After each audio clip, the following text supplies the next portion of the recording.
improvements. The actual staffing model now is short. We're opening fast. The new manager was able to bring the team in and open it in a week. So there are ongoing improvements. I don't know how much detail you want me to get into. No, I'm not asking for that. Okay.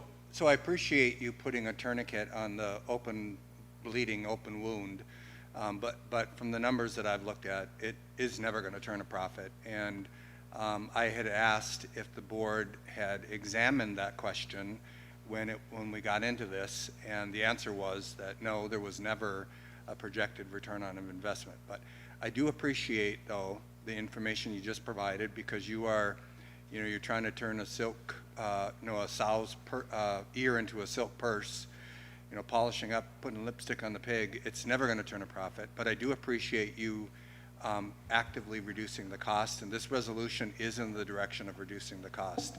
So thank you. Okay, Lena.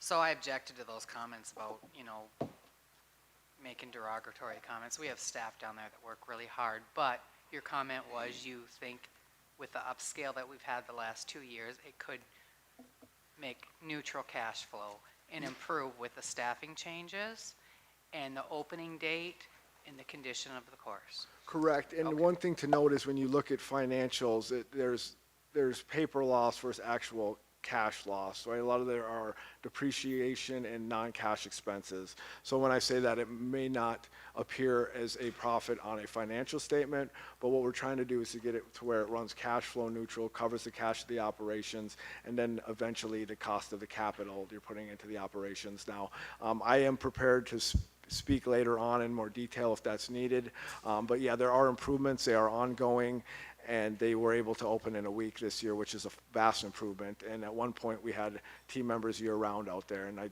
had that discussion. We needed to have a seasonal model. That's how golf courses are ran. So I'm continuing to work on improvements and bring those back as needed. Okay, Aaron.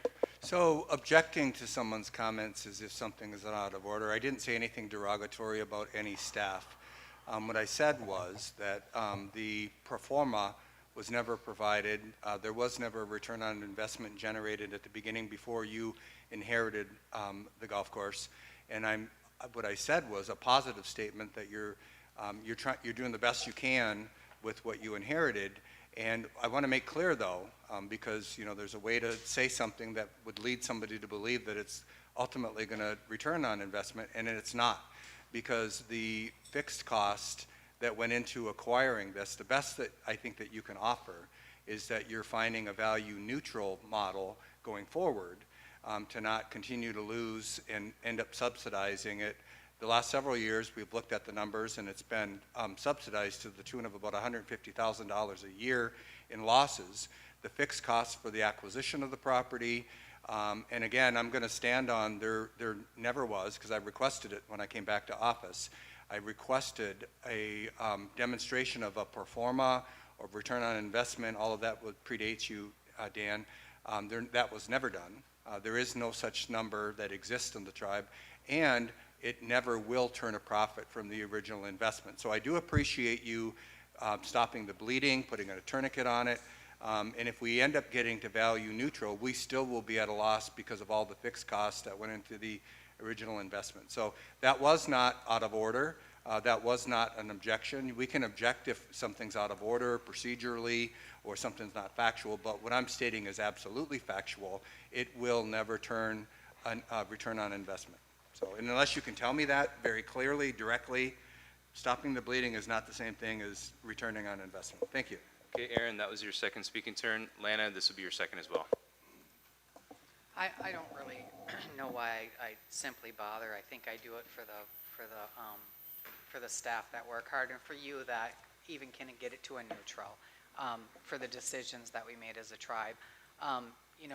When we talked about this, we weren't going to ask any budget questions, so we asked them all and closed, and you went through all that. But we have other properties that have even more loss than that.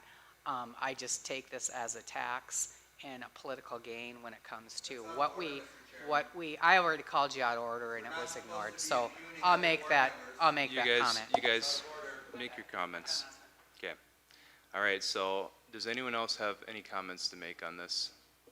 Okay, so With that, we shall vote, and it's under $50,000, so we don't need a roll call. We'll do it this way. So those in support signify by saying aye. Aye. Those opposed? Those abstaining?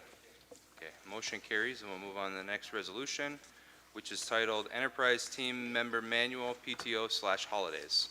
Now therefore be resolved that the Business Board of the Sioux Tribe Enterprise Authority hereby approves and adopts the following attachment: paid time off, PTO accruals, and holiday documents as supplemental and integral components of the Enterprise Team Member Manual.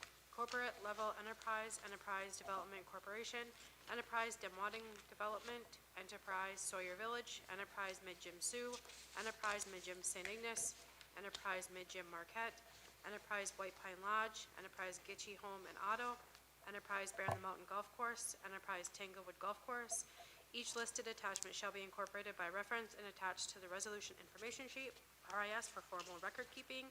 Be it further resolved that the Chief Executive Officer of Enterprise Operations is authorized to implement the PTO attachments incorporated into the Enterprise Team Member Manual in accordance with operational readiness and the establishment of enterprise human resources systems necessary to administer the policies contained therein. Be it further resolved that the Chief Executive Officer shall administer the PTO policies contained in the enterprise attachments consistent with Enterprise Authority governance, applicable law, and the overarching Enterprise Team Member Manual. Okay, thank you. Is there a motion? Motion.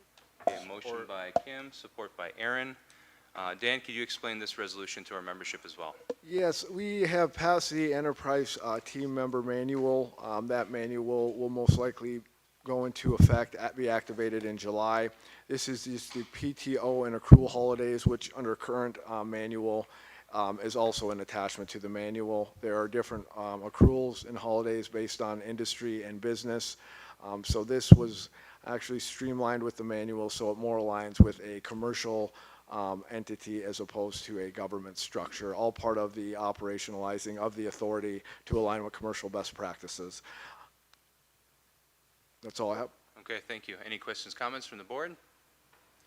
Okay, Kim?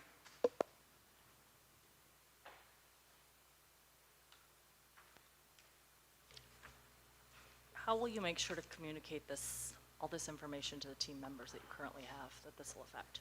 So when we get closer to establishing the release date and activation date in July, this will be communicated to the team members. We'll receive a printed copy, an email copy. I will ensure there's sign sheets that the managers delivered it to them. Ask them if they give them time to review it and answer any questions, and I'll make myself personally available for questions as well if they can't be answered by leadership. But there will be a document trail as like when you're employee now, you go get that manual, you receive it. Now there will be given to a physical copy. I'll ask be given to each team member, and then also email copies so that there'll be a record and a signature upon receipt. Okay, I just would hope that the faster that we can relay the information, so it's not the day that turns around.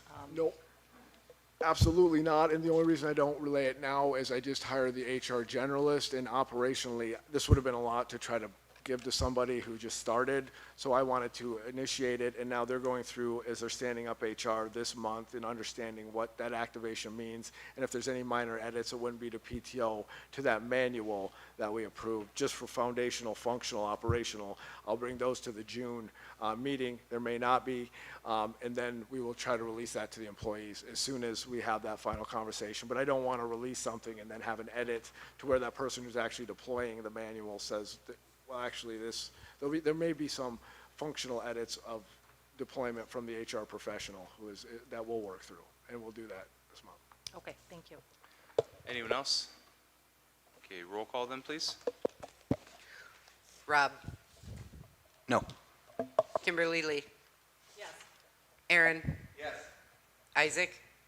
No. Kimberly Gravel, No. Kimberly Hampton, Yes. Michael. Sean. Yes. Lana. Tyler. Yes. Larry. No. 6 noes, 5 yeses. Sorry, Aaron. That's, to me, it's just. Any objection to the enterprise meeting adjourning? No, I'd just like to workshop that. Okay, so we'll workshop that issue that did not pass, but are there any objections to the meeting adjourning? Okay, so hearing no objection, this meeting is adjourned. Recording stopped. Yeah, we'll workshop it again, guys. So, I don't know if they It's the expected meet- that to fail or not, but we'll be back in session at 1:30. quick question, is that meeting done? Are we off? Yep. So I guess like, when I bring these in, if there's issues,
everyone. We are back and open, and we are going to resume the workshop. The item that we're currently on is enhanced ID/tribal license plates updates. As most of our members are aware, we've been having a conversation with our administration about possibly providing license plates for our tribal members.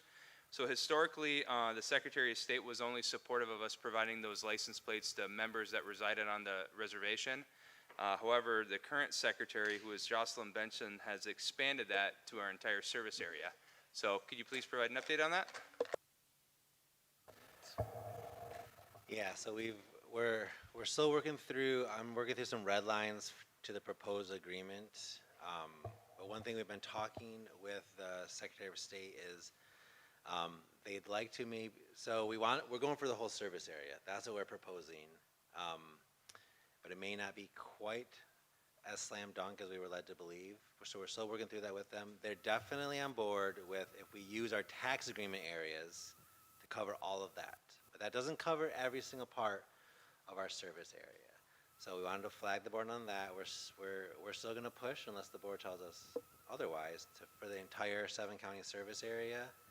But we're not quite to a yes yet with the Secretary of State on that component, but we can hit at least all the tax agreement areas that will touch part of our 7-county service areas. So we're definitely, like you said, Austin, we're more than just Chippewa County or our reservation, but we're not quite to the point where we have agreement for the entire 7 counties, but we have agreement for a big chunk of them per our tax agreement areas.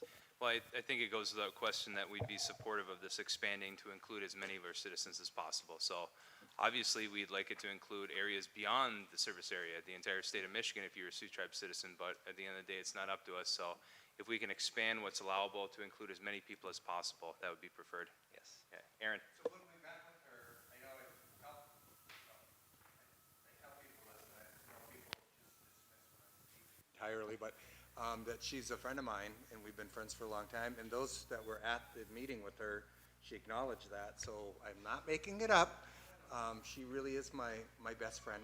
But, so I think I think she will support it, because we're going into an election cycle, and I was just getting ready to, are we live? We are. All right, so I won't say that part, but I think that she will support it. She was very encouraging when we met with her at the Tribal Summit.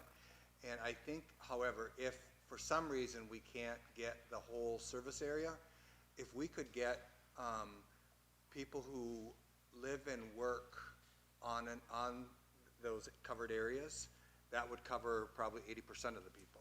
Because people come on and off the reservation all the time, and you're driving, and you have a driver's license on and off the reservation. So I think one way, if she's having some hiccups with going beyond the covered areas, because the covered areas is really limited. Marquette is one of the sore points. A lot of people are not in it, and they're like neighbors to people who are in it. Escanaba is the other one. People on one side of that state highway are in it. The other people on the other side are not in it. It was a huge mistake in the way that the attorney that drafted it. But if we could negotiate, if they won't do the full service area, negotiate those tribal citizens who go on and off the reservation for either work or whatever, then that would be equivalent to the whole service area. So.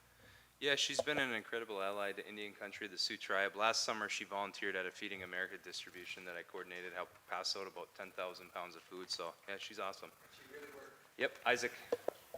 Hey, so I'd rather start with the state of Michigan myself. I mean, let's start from the big abroad, and then we can dwindle down. And I would think that maybe we could tie in to us releasing the property out in Barbo there.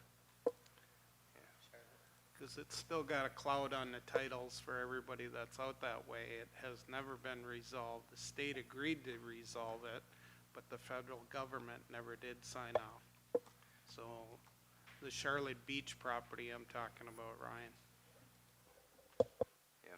So, Hey, Austin, I'm sorry. I know this is going to be open, but if we're going to talk potentially, if we're going to continue talking more nitty-gritty on what my negotiation parameters are, I know we just set it up for open, but we should probably just shut that part down, we don't want to talk too much of that in open session. If So- it's just an update, so keep it open, but. No, that's fine. So that's the update. So you're the one that has a seat on the table. I mean, you already stated that the entire state of Michigan isn't possible, and we know that. It's a good goal to have, but, shoot for as many citizens as we can to be included in this program. Absolutely. And at the end of the day, it's up to the state. You don't have a ton of leverage in this negotiation. You really don't.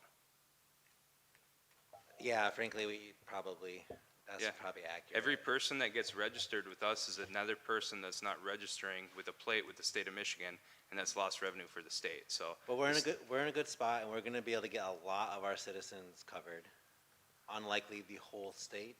But we are still gonna get a lot more than in the previous years that we thought we might get when we initially started this program, and then it kind of sat in the back burner. So we're gonna hit as many of our citizens as possible. okay, appreciate it. Any more of this update?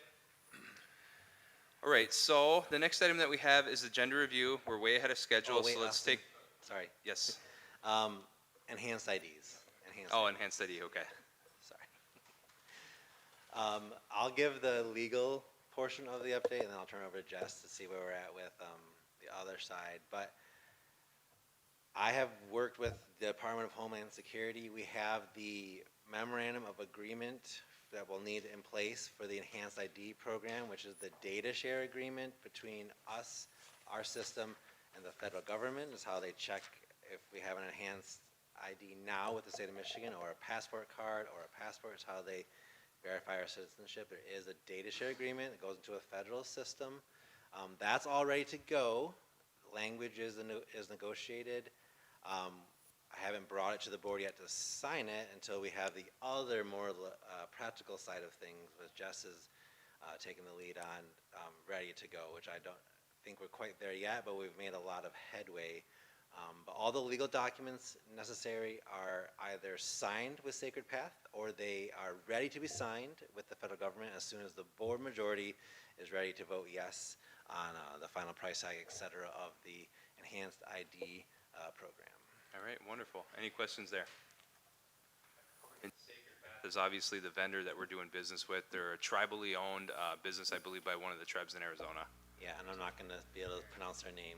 Yeah, Aaron. So when we were at MAST earlier this year, and the lead native liaison for Homeland Security came and presented to us, and his name is escaping me right now.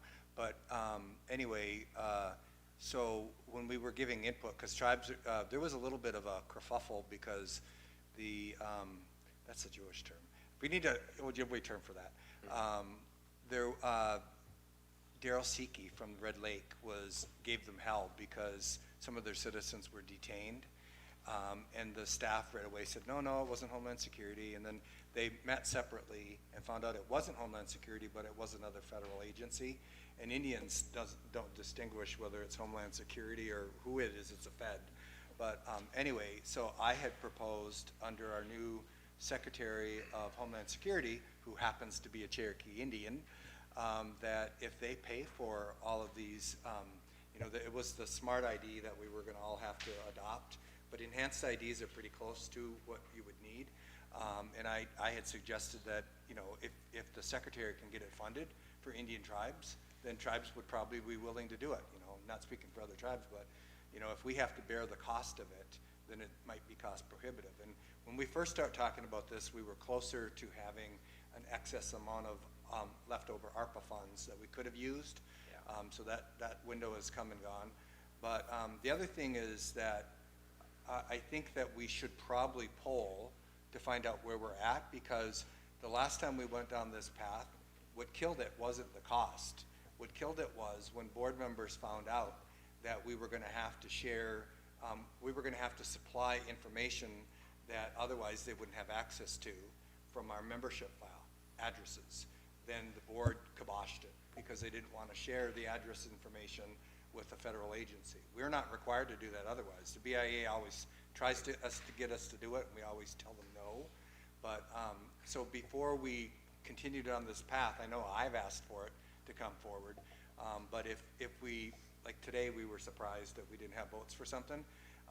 If we don't have the support to share that data, an enhanced ID cannot happen without sharing information about where somebody domiciles. So, That's correct.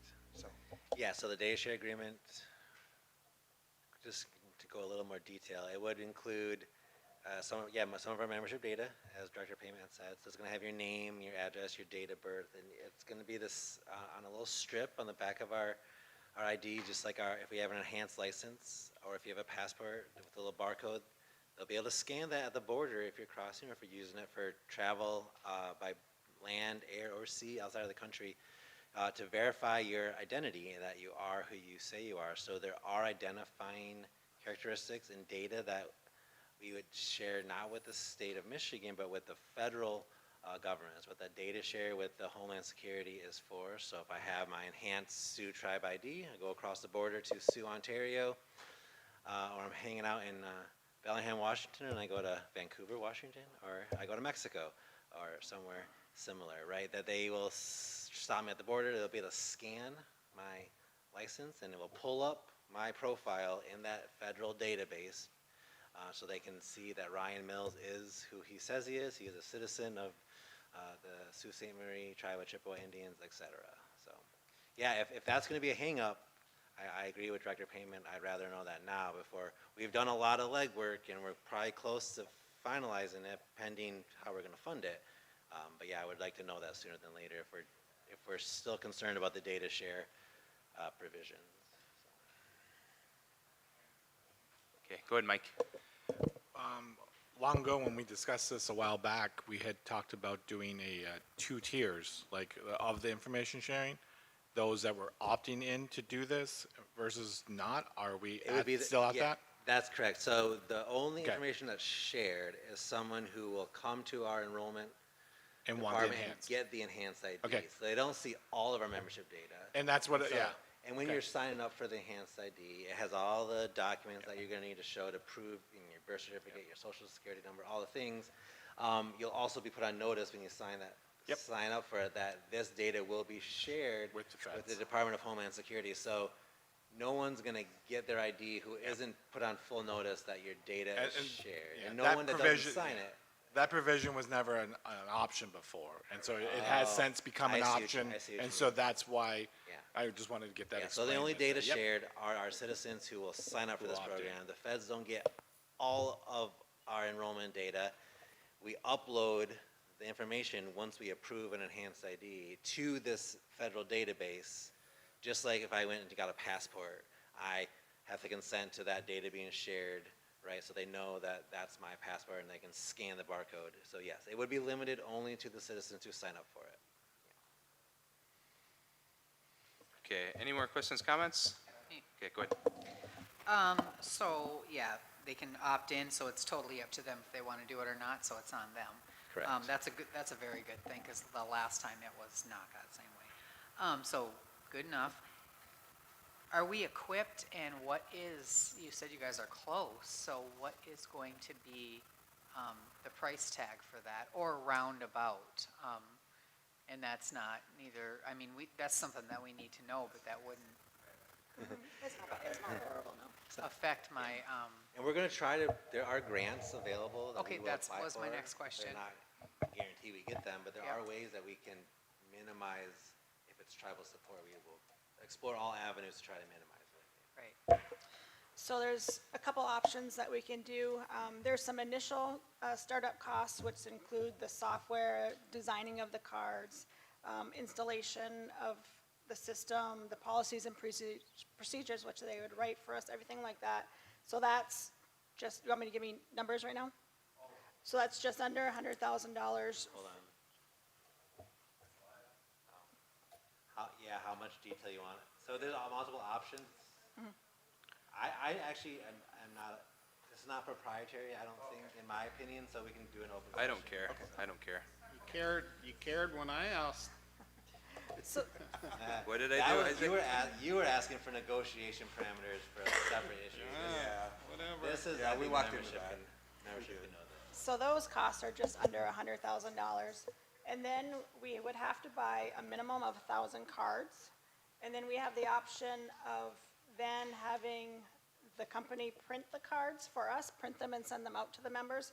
So just purchasing the card themselves, it's $10 a card. If we wanted them to print them and send them to the membership and that whole process, it would be an additional $60 per card. Yep, and if we wanted to buy the printer ourselves, it would be approximately $40,000 for the printer. So, not too bad. Okay, Isaac, Yeah, couldn't we buy the printer, just do a phase implementation?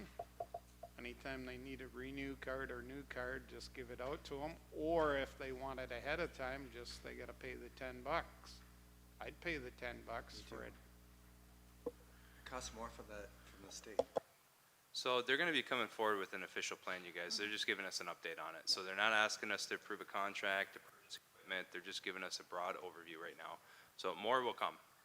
So we good on this at this point? All right, anything else to add, Ryan?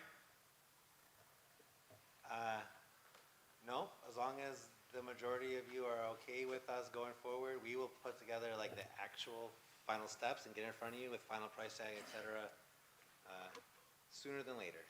Yeah, get the recommended plan, how to implement this, all the costs, and at the end of the day, the board of directors will decide whether or not this is an appropriate use of resources, because resources aren't unlimited. We gotta prioritize what we're using them for. All right, guys, I don't see them, oh, Kim.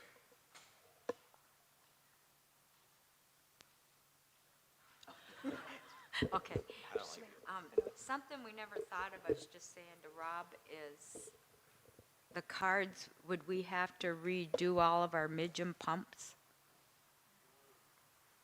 So, Or what? yeah, I'm not IT, so I'm not gonna have all the answers, but we have been working with our IT department on figuring how that would work. We don't have to redo all of our cards. If people don't want the enhanced ID, or if we get a new design of our ID, as long as theirs is still valid, they can keep using their current ID. But they already have it set up where if we move towards enhanced ID, where that same capability, technology, Same get our strip. discount at mid-gem will be integrated in both our normal cards as it is currently and the enhanced Okay. cards. I am not technologically savvy enough to explain the ins and outs right now, but that part is being worked on, and with their IT already has the solution ready for that. Thank you. Okay, anyone else? Okay, so let's take a 5-minute break, and then we will have agenda review. We've already covered probably about half the resolutions that we have on for agenda review, so it'll be quicker than it usually is, but I work with Lon on that. So 5-minute break, then agenda review, then we'll go into recess until the meeting starts, which is at 5 o'clock. Thank you.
Everyone, we are going to resume where we left off, which is agenda review.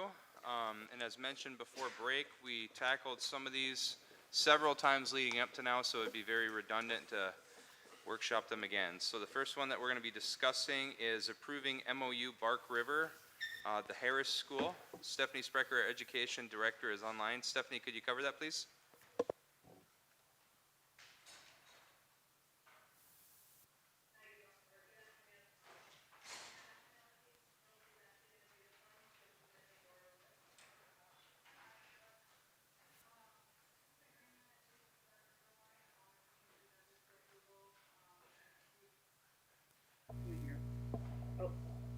Can you guys hear us? Yes, we can. Okay, execute an MOU with Park River Harris Schools to facilitate a summer program for Escanaba area YEA students. In the MOU, you will see what resources Park River Harris is providing as well as our YEA program.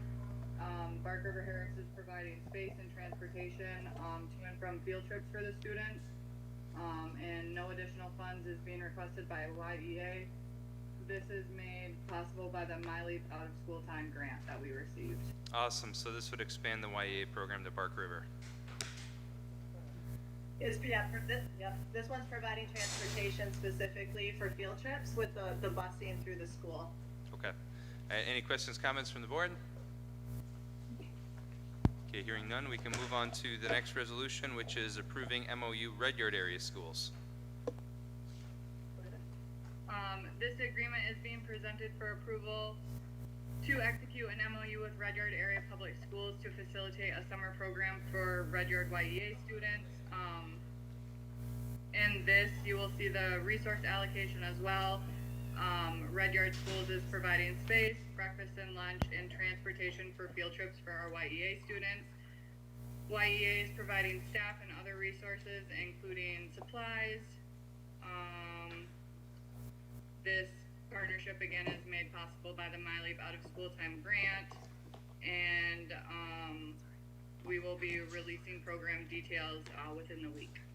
Okay, thank you, Ashley. Any questions, comments? Lana?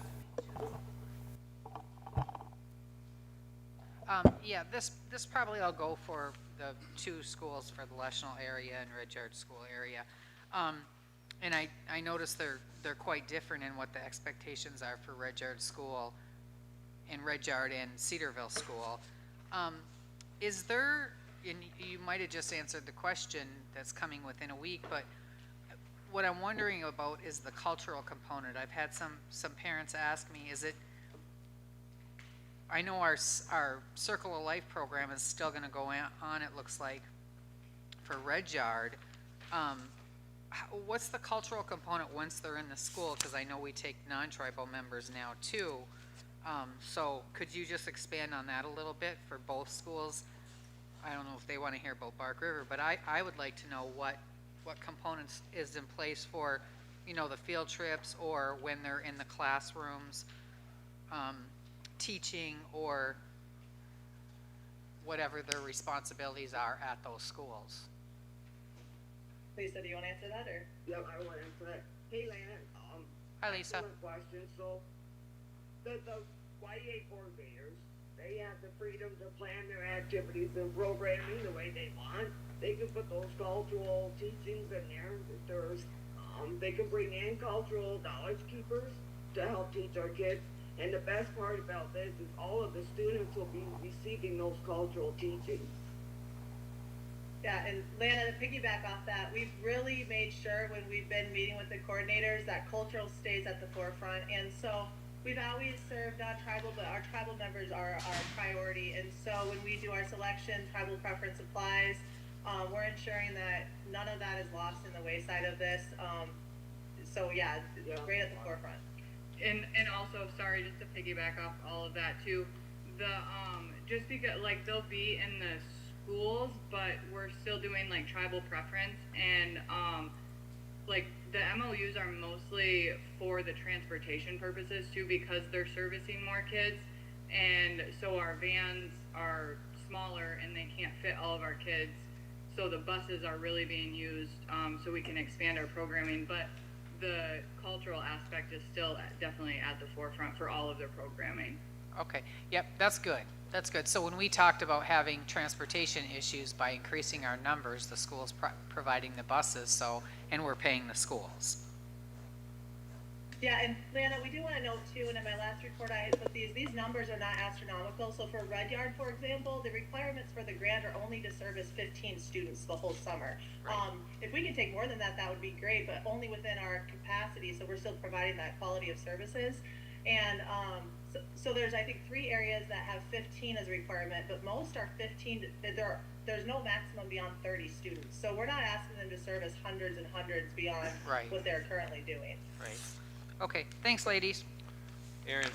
So Yeah, I appreciate the different focus, not exclusively just doing cultural and craft nights through our programming, and the enhanced focus on education, because all the crafts in the world don't make a bit of difference if they don't graduate high school. So I think there's a good balance there, because cultural education does provide for resiliency so that Native kids can survive the education systems that they're in, so I do support that. I think that down the road, as Stephanie gets her legs firmly under her as our director, one thing we were working on previously was having those difficult discussions with school districts so that the Title VI funds are on the table along with our YEA funds. And that we do joint coordination. We've done some of that over the years, but it's not embedded in the MOU. And so the problem is, or over the years, the problem has been that some school districts will put and load up their parent committee and their staffers of the school district. That's a huge conflict of interest, right? Because you can't serve 2 masters. And what Kathy did when we created YEA, so we're going back a couple decades ago, is she put together, and Lisa will remember this, is we put together joint committees, which was YEA and the parent committees, so that we could coordinate efforts and we were all on the same page. Everybody knew who was doing education, who was doing education support, who was doing tutoring, how were we impacting curriculum, so it's not just, you know, leave your academic class and go do cultural stuff over there and come back and go back into a education environment that's not culturally informed. And so, and by doing that, we did have a lot of improvements. But so I think in the future, when these MOUs come forward, we should include an expectation that their staff, that are school staff, not be the parent committee because they have a conflict of interest, and that we have an expectation that Title VI funds are on the table along with YEA, so that we're fully coordinating and we have a school improvement and education plan in place. So that's something that Lisa was working on before she left, and you know, we talked about adding Ashley's position so that will lighten up, because we have a whole bunch of districts. We have how many, like 12 districts in the service area? That's a lot of work, but that's something that we should strive towards. But you know, we don't have to do culture or education and academics. We can do culture and education, which is what we should be doing. Thanks. Okay, I don't see any more hands up, so let's move on to the next resolution, which would be approving MOU Lino Community Schools. This agreement is being presented for approval to execute an MOU with Lino Community Schools to facilitate our summer program for our Hustle YEA students.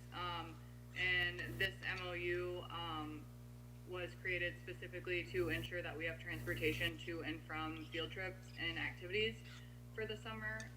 And again, no additional funding is being requested by YEA, as these transportation expenses are allowable by Miley. Okay, thank you, Ashley. Any questions, comments on this one? Okay, hearing none, we'll move on to rescinding resolution 2023-102. Thank you, Ashley. Thanks, Steph. Thanks, Lisa. Bless you. Okay. So this resolution will rescind the resolution, the 2023-102, which ordered the investment of the Jewel settlement funds into land claims.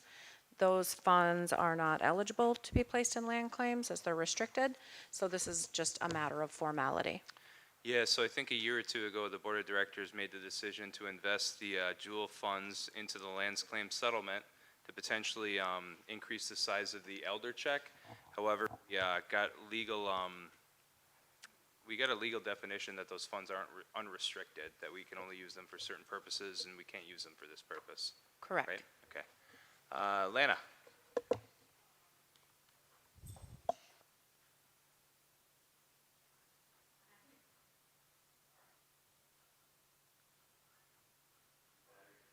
It was me last time. I was like, oh, there we go. Thank you. So, she's almost lost my train of thought. Two. So how much was that settlement?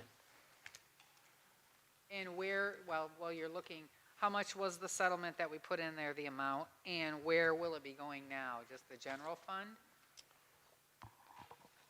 So the Jewel funds are 2.8, almost 2.9 million, Okay, and those are sitting out in tribal tax. So they're under company 125.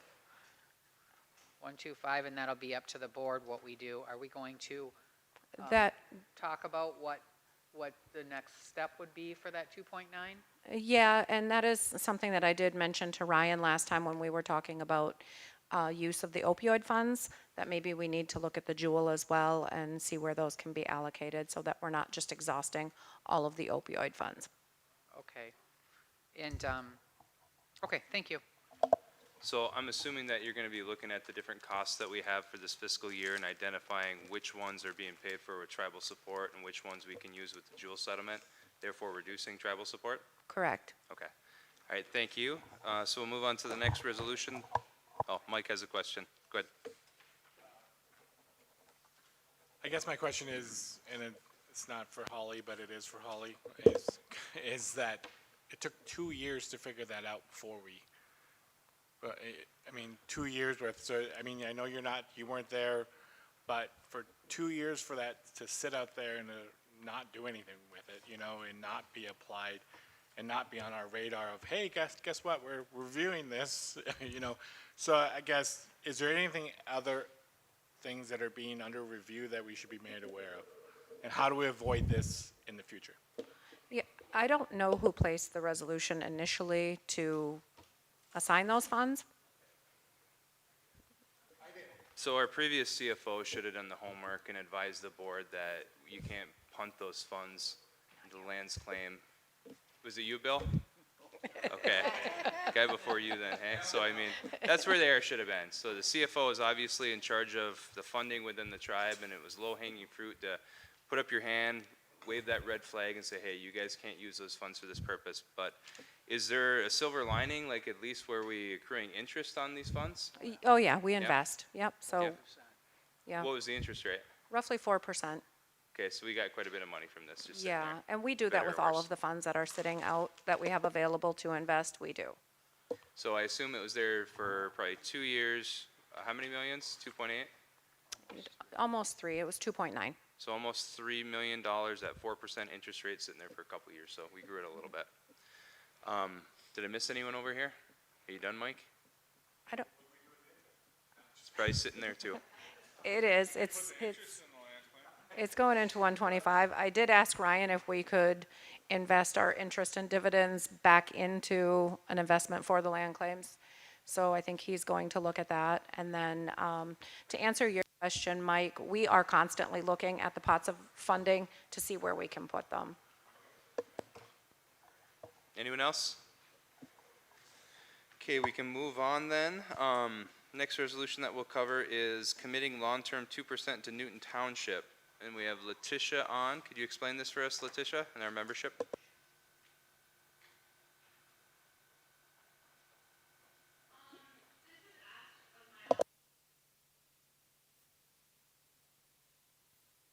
The allocation of their unobligated Lewis County Sheriff long-term agreement they had. I believe that ended in 2024, before I got here, so I believe Plan Air Kim wants to go further on that.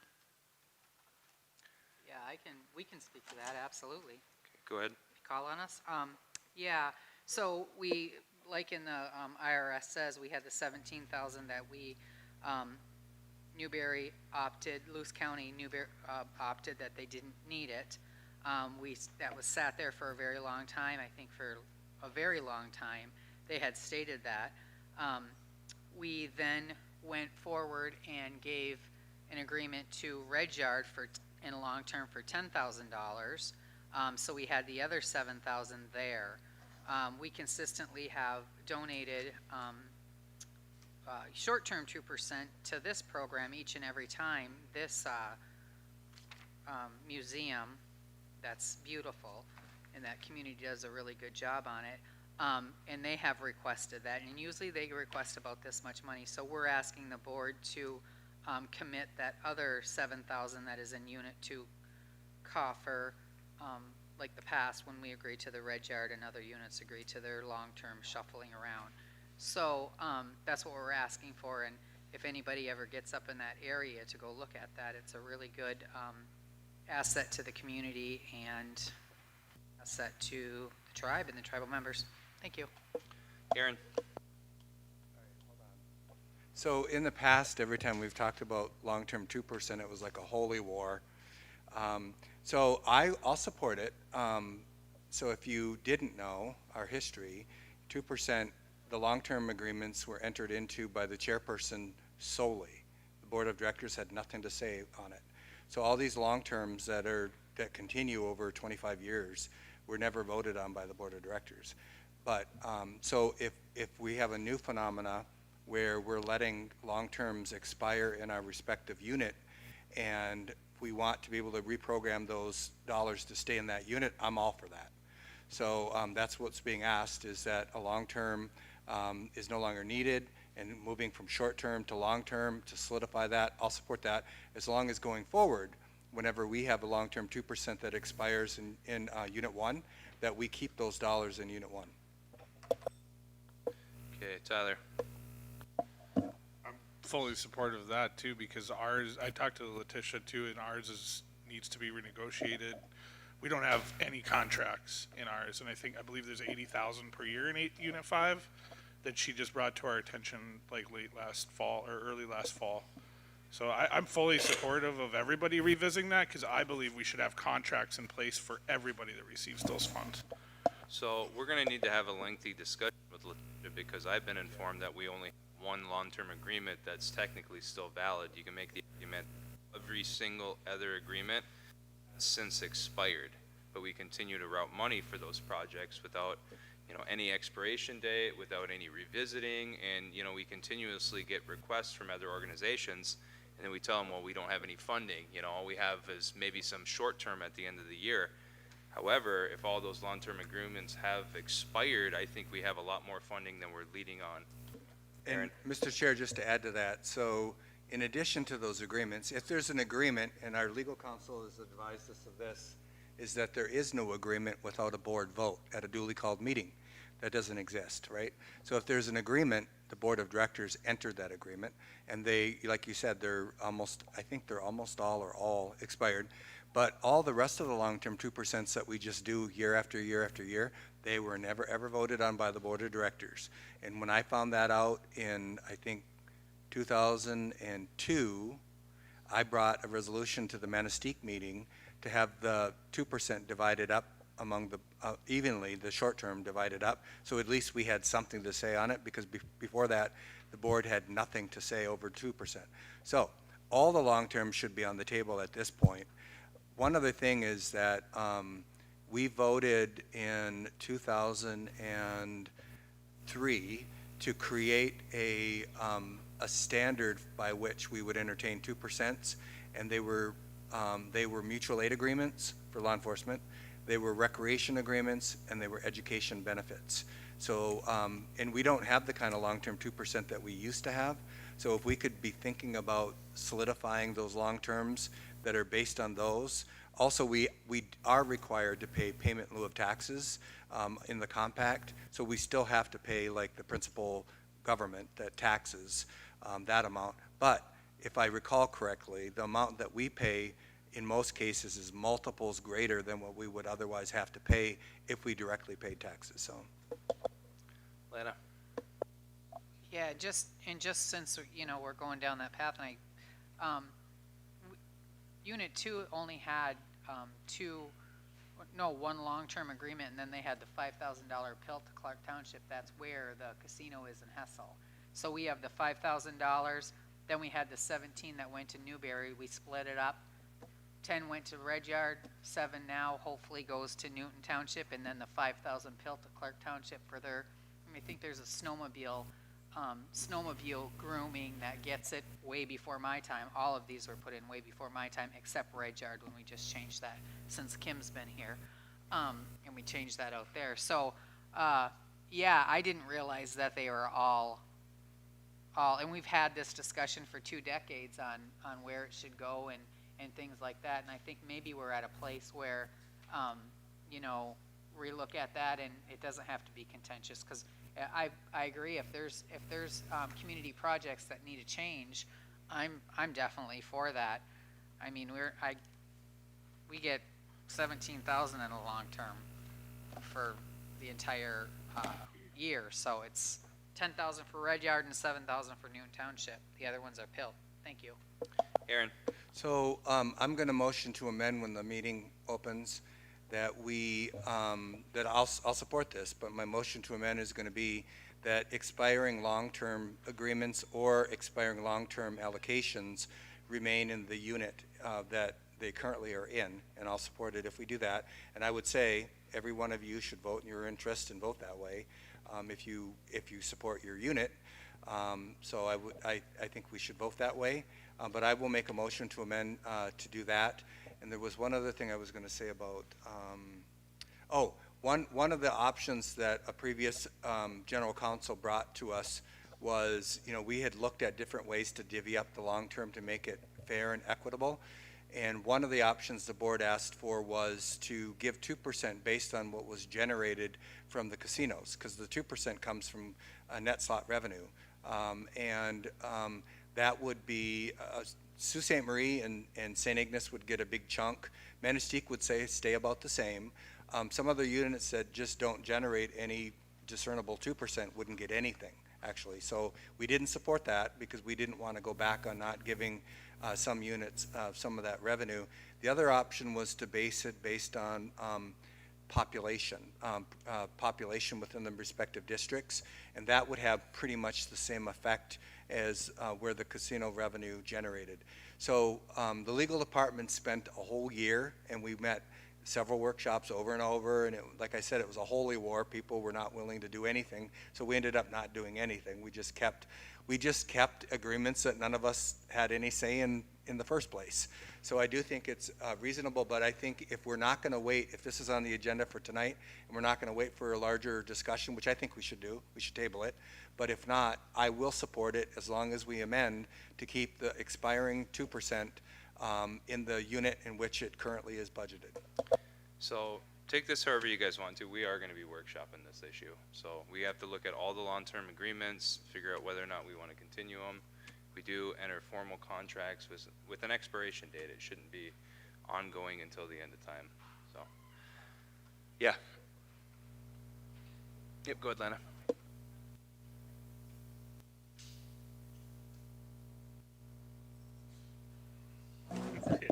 I'm sorry. I'm gonna do my batteries. Thank you, Lana. Yeah, I would just, this is gonna be, I'm glad that Austin said that, because this is gonna be a big discussion, and our needs have changed so dramatically across all the units, and I'm willing to look at, all of them, but I asked this one to be amended. This is a measly $7,000, $17,000 that Unit 2 has got into, and we're not gonna fight tooth and nail, but I asked this one to just stay as is and not put all of that with it and just have the workshop ongoing so we can have that discussion. It seems like when we do put something on it, it is met with some stuff, but I asked you guys to keep this in its entirety, and it's just commitment to that $7,000 Newton project, and then, as Austin said, have the workshop ongoing. So I won't support the amendment, but I am going to support this. Okay, any other questions, comments on this resolution before we move on? I got a quick question. Aaron, then Mike. Okay, so When we discussed this previously, a previous general counsel did reach out to the Michigan Gaming Control Board, and their advice, not their direction, but their advice was that we should be calculating 2% based on the revenue that's generated from each facility and make those funds available per that catchment area or whatever. So that was the advice. So I will be requesting legal to reach out to the Michigan Gaming Control Board and getting their best advice about how we should be divvying up the 2%, because I don't think it's tenable for us to take money from one facility that generates the 2% and then diverting it to a different district. So, and I'll ask for that legal opinion. Go ahead, Mike. I guess this 2% discussion, I mean, Rezo is just on one specific, like, they're just shuffling one right now. So I understand the need for a bigger conversation, and I'm completely supportive of the bigger conversation, but I don't think this is the appropriate Rezo to amend it to. I do, however, think there should be a time limit on this. I don't think it should just be long-term without a time. And I do think all the units are going to need to revisit their long-term commitments. I have no interest in divvying them up differently than what they are now. I mean, I want to take a better look at it and see if there is any legal input. But where they're at now, they've been there for a long time. It seems to be working quite well. But I do think that the individual agreements in each one need to probably be relooked at. So I'm looking forward to that, but I don't think this is the right Rezo to rock the boat on the other stuff. They're just reshuffling a long-term, and then maybe make an amendment on the time limit. I'll yield. Rob, then Lana. So I think this is a good thing out of Unit 2. I'll support it in its entirety right now without amending. But I will like to review 2% in a workshop, because I absolutely agree with redistributing it, and I believe the members of my unit do too, because there is no reason that Unit 1, which has over 10,000 members, should be getting the same split on this or hotel tax from units that have 1,000 or 2,000. I'm not trying to start a unit war. I'm okay with doing it per pupil or per the percentage that's generated within that exact district, because I think the purpose of the 2% is to offset the negative cost or the negative The effects of gaming and the services that the local governments bring in to exactly. support that. So, yeah, I want to review this, and I don't think that it's being proportionally distributed the way that it should be. Letitia. Oh, sorry. Lana, then Letitia. Oh, I'm sorry. Yeah, Is it me? Let Lana go first, and then you're up next. thank you. And I appreciate that you guys on this $7,000. That's why I stated earlier that, and I know that Unit 2 is the smallest casino.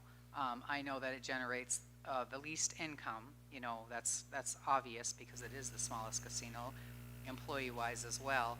So that's why I said we've only received, I believe, the 10, the 7, and the 5, maybe another 5 for the snowmobile grooming, which we could solid that up. But I do agree with Mike, and I have no problem whatsoever putting time limits on it. If we're truly going to make these solid and conform to what the needs of the tribe are, I don't have a problem. And I don't know what a good timeline would be, Ryan, if we just said, 2 years to revisit it and see where they're at with that, because if something happens and it doesn't, it's not still meeting the needs. So I don't have a problem putting a timeline on it. What would you recommend, Ryan, just to start out? Because but by doing that, 5-year. For now, understanding what the request of legal is going to be for an opinion, I would just say review it annually. If you're going to approve it, review it annually, and we'll work on the other pieces in the background while you're doing that. Yep. So, and then moving forward, probably the same thing with the other ones annually. Okay, I have no problem with that amendment. Thank you. Okay, Letitia. I just want to say I am working on an overall huge presentation, trying to gather all the information historically for the long-term 2% of what I can find. With everything else, it's been a little slower, but I'm hoping to get that sometime to you guys this summer before fall comes in, so we can reevaluate some of those at that time, and give you what I have, what I found. So I am planning for it, so it is in the works. All right, thank you. Any further discussion on this? Okay, hearing none, we'll move on then. The next resolution is authorizing amended constitutional submission for a secretary election. So for sponsors, I have Rob, Isaac, Aaron, and Tyler. Who would like to speak on this to the members about what this is? Aaron? So here's the thing. We're either going to do it or we're not going to do it. I think some people are pretty entrenched. I don't agree with one board member's opinion who said she will never vote for it, but I do respect the fact that she's being honest about it. I don't like this dancing around it, pussyfooting around it, and saying, well, wait, I want to find out what the people think or whatever. That's what the poll was about. Rob made the motion, Isaac supported or vice versa to do the poll. We found out from the people what they want. It was overwhelming. Anybody that understands elections, I'm not talking about tribal election votes, I'm talking about polls and elections. Anybody that understands that knows that this was a landslide. The number of people who supported a two-branch was negligible. The difference between two-branch and three-branch, I think there was about 30% more for three-branch than two-branch. And the really telling thing is almost nobody said they wanted no change. So after 20 years of not enacting any change at all, we're all on the hook for not listening to the people because nobody wants no change. A very small number of people support a two-branch. A two-branch, if you examine and if you understand governance, a two-branch is entirely nonsense because it isn't really a separation of powers, and your legal department characterized it essentially that way, that the separation and balance doesn't happen with the two-branch. So here's the thing, we're dancing around it. We can delay this beyond tonight if people want to, but I do think that we should support what the people want. Why did we ask them in a poll if we weren't willing to support what the people want? So it seems pretty straightforward to me. Either we have the support to do it or not. So I don't know why we would have to have a big debate about it or try to justify some deficient structure. The structure we are in right now is deficient. So the policy choice to do nothing is not a good policy choice. The policy choice that we should entertain is what the people have very clearly told us they want, a three-branch separation of powers. Nobody tricked them. Nobody manipulated the language in getting them to support a three-branch. It was very fair and objective when they were asked. So why we would delay it any further makes no sense to me. Lana? Well,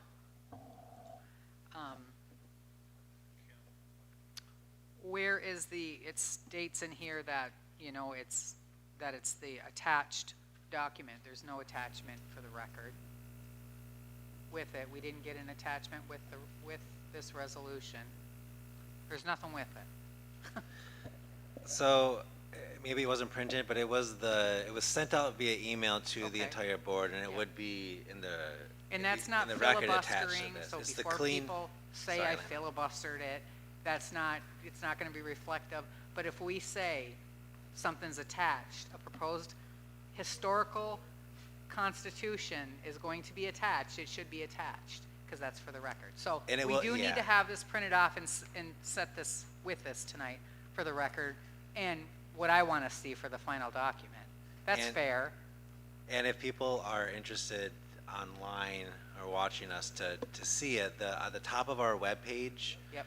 it says clean amendments. Yep. Click that link, and that is the attachment for this resolution. Got you. Perfect. So if people Okay. want to look at it on our So website. if you guys want to see the resolution, it's on our website. It's been on there for a while. Yep. So that, first of all, that document that's on the website will go in the board office as the final draft attached to this. Okay. Then the second question I have is, so if we send that draft off, that's still getting comments from the members, how does that work?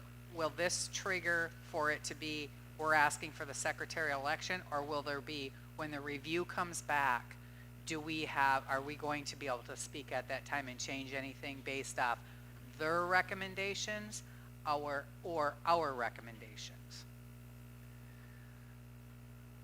So I'm not gonna remember the exact date right now off the top of my head, but we did have a workshop where we went through the membership feedback we Yep, had yep. garnered. We haven't had any new ones since that date, so we have discussed with the board already those concerns, and you've addressed them as however you saw fit in the current draft amendments. If this passes tonight, it will trigger the process for the secretarial election through the federal government. Part of that is a technical review in the first 30 days, where the feds may flag any areas that they think we need to revisit. And that would be the board's last opportunity to make any changes based on any feedback. Yep. And then you'd send the feds the new version after that 30-day review, and then that would be the one that goes for a vote. Okay, all right, thank you, Ryan. So I have Kim, then Mike.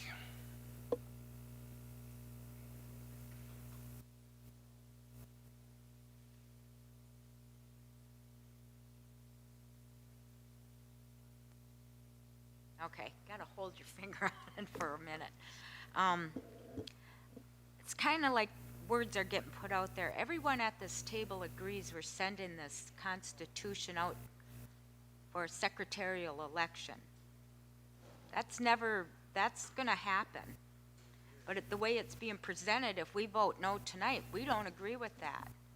And I'm gonna vote no tonight because I want that extra set of eyes on it where it's at right now. And I believe it's at the Midwest Regional Office, or for that Correct, yeah. second review, and then it comes back, and if we agree, then it goes for the secretarial election. So right now, we have been as a tribe doing the informal review process. We have comments back from the local Correct. BIA office, and it's right now being reviewed by the regional BIA office. That So is when an it comes- optional step that we chose to do, But now we're changing our minds. but we haven't got any feedback from that second review. So when it comes back and we're good with it, then we send it off for the secretarial election, correct? That's entirely up to, I want them that's to entirely fin- up to the Why- board I want them to majority. finish their review. Why wouldn't you want that extra set of eyes? I don't know. This just triggers it faster. But it's being put out there that if we vote no tonight, we're against the Constitution going out for a secretarial election, and that is not the truth. Everyone here has said we are sending it. We had our dates. It's up at the Midwest Regional Office right now, and when it comes back, I don't know why we're jumping the gun on it faster than we need to, because it's going to happen, just that we're getting an extra review on it. So, Okay, I have Mike, Aaron, Rob. I guess I'm just gonna put it out there that I'm gonna vote for this. I'm gonna proceed with it. I think it's being used as a political football at this point, because we did have a timeline. We all said we were gonna do a timeline. We laid it all out, and we specifically did it for we could get membership input. We were doing it the right way, but it's being rushed a little bit, not much, but a little bit, before we could have some election discussions and tidbits and sound bites and whatnot. So I'm tired of letting it be that. I do disagree with some of the statements that have been made about two branches, because I still believe we could have been a successful two-branch government, but I'm not going to prevent the will of the people voting on this. Do I think it was a landslide? Absolutely not. I think it was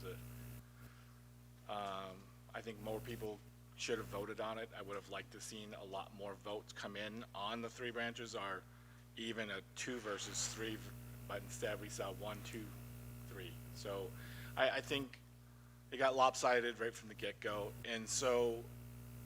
And we've been taught from grades 2 that the 3 is the best no matter what, because that's what the United States does, and I don't see that working out too well right now anyways. So I do think we could have been a successful 2-branch, but I'm not gonna stand in the way of the people voting on it. And I'm tired of it being a political football with it, so I'm gonna proceed with just getting it out of the way. And I do think people will overwhelmingly vote for this, because what's happening right now isn't great for our tribe, and we have had too much turmoil with not having a separation, and one branch doesn't cut it. So I'm ready to move forward. Aaron Robb. So I don't agree that it's being used as a political football, and I do appreciate Director McCurchie, what you just said, because that's what you said to the elders. Your preference was two branch, but you're going to honor the will of the people in the poll. And the definition of a landslide in an election is a number of percentages and the marginal difference between the first choice and the second choice. This meets all the political definitions of a landslide. It's very clear what the people want. Also, you know, when this argument's used, and I've heard it used before by somebody other than you, Director McCurchie, but when the argument's used that we didn't get enough people that told us what they wanted, then the people who polled on this in each of the districts is more than elected most of you on this board of directors. So if the number of votes in this poll is not enough to make a major decision for the tribe, then you shouldn't be on this board, because the number of votes that came in favor. I guess as a point of order, I didn't say that there wasn't enough. No, I said I wish that more people would Oh, have okay, voted. all right. So So, if you're so going we to have to quote go. me and use my words, please use them correctly. Okay, so we have to go based on what the people tell us. We're not a communist state. We can't mandate, you know, a certain number of people vote. And so we have to go with what the people, when they give us their opinion. So I see it completely differently. I don't see that we're rushing through anything. Your legal counsel, for the benefit of anybody who's watching this, an alternative timeline or process was presented, which is not the federal process. This board kowtowed, or no, let me say it differently. The majority of the board accepted the request to go through a process that invited, you know, a review by the BIA. We're a sovereign nation.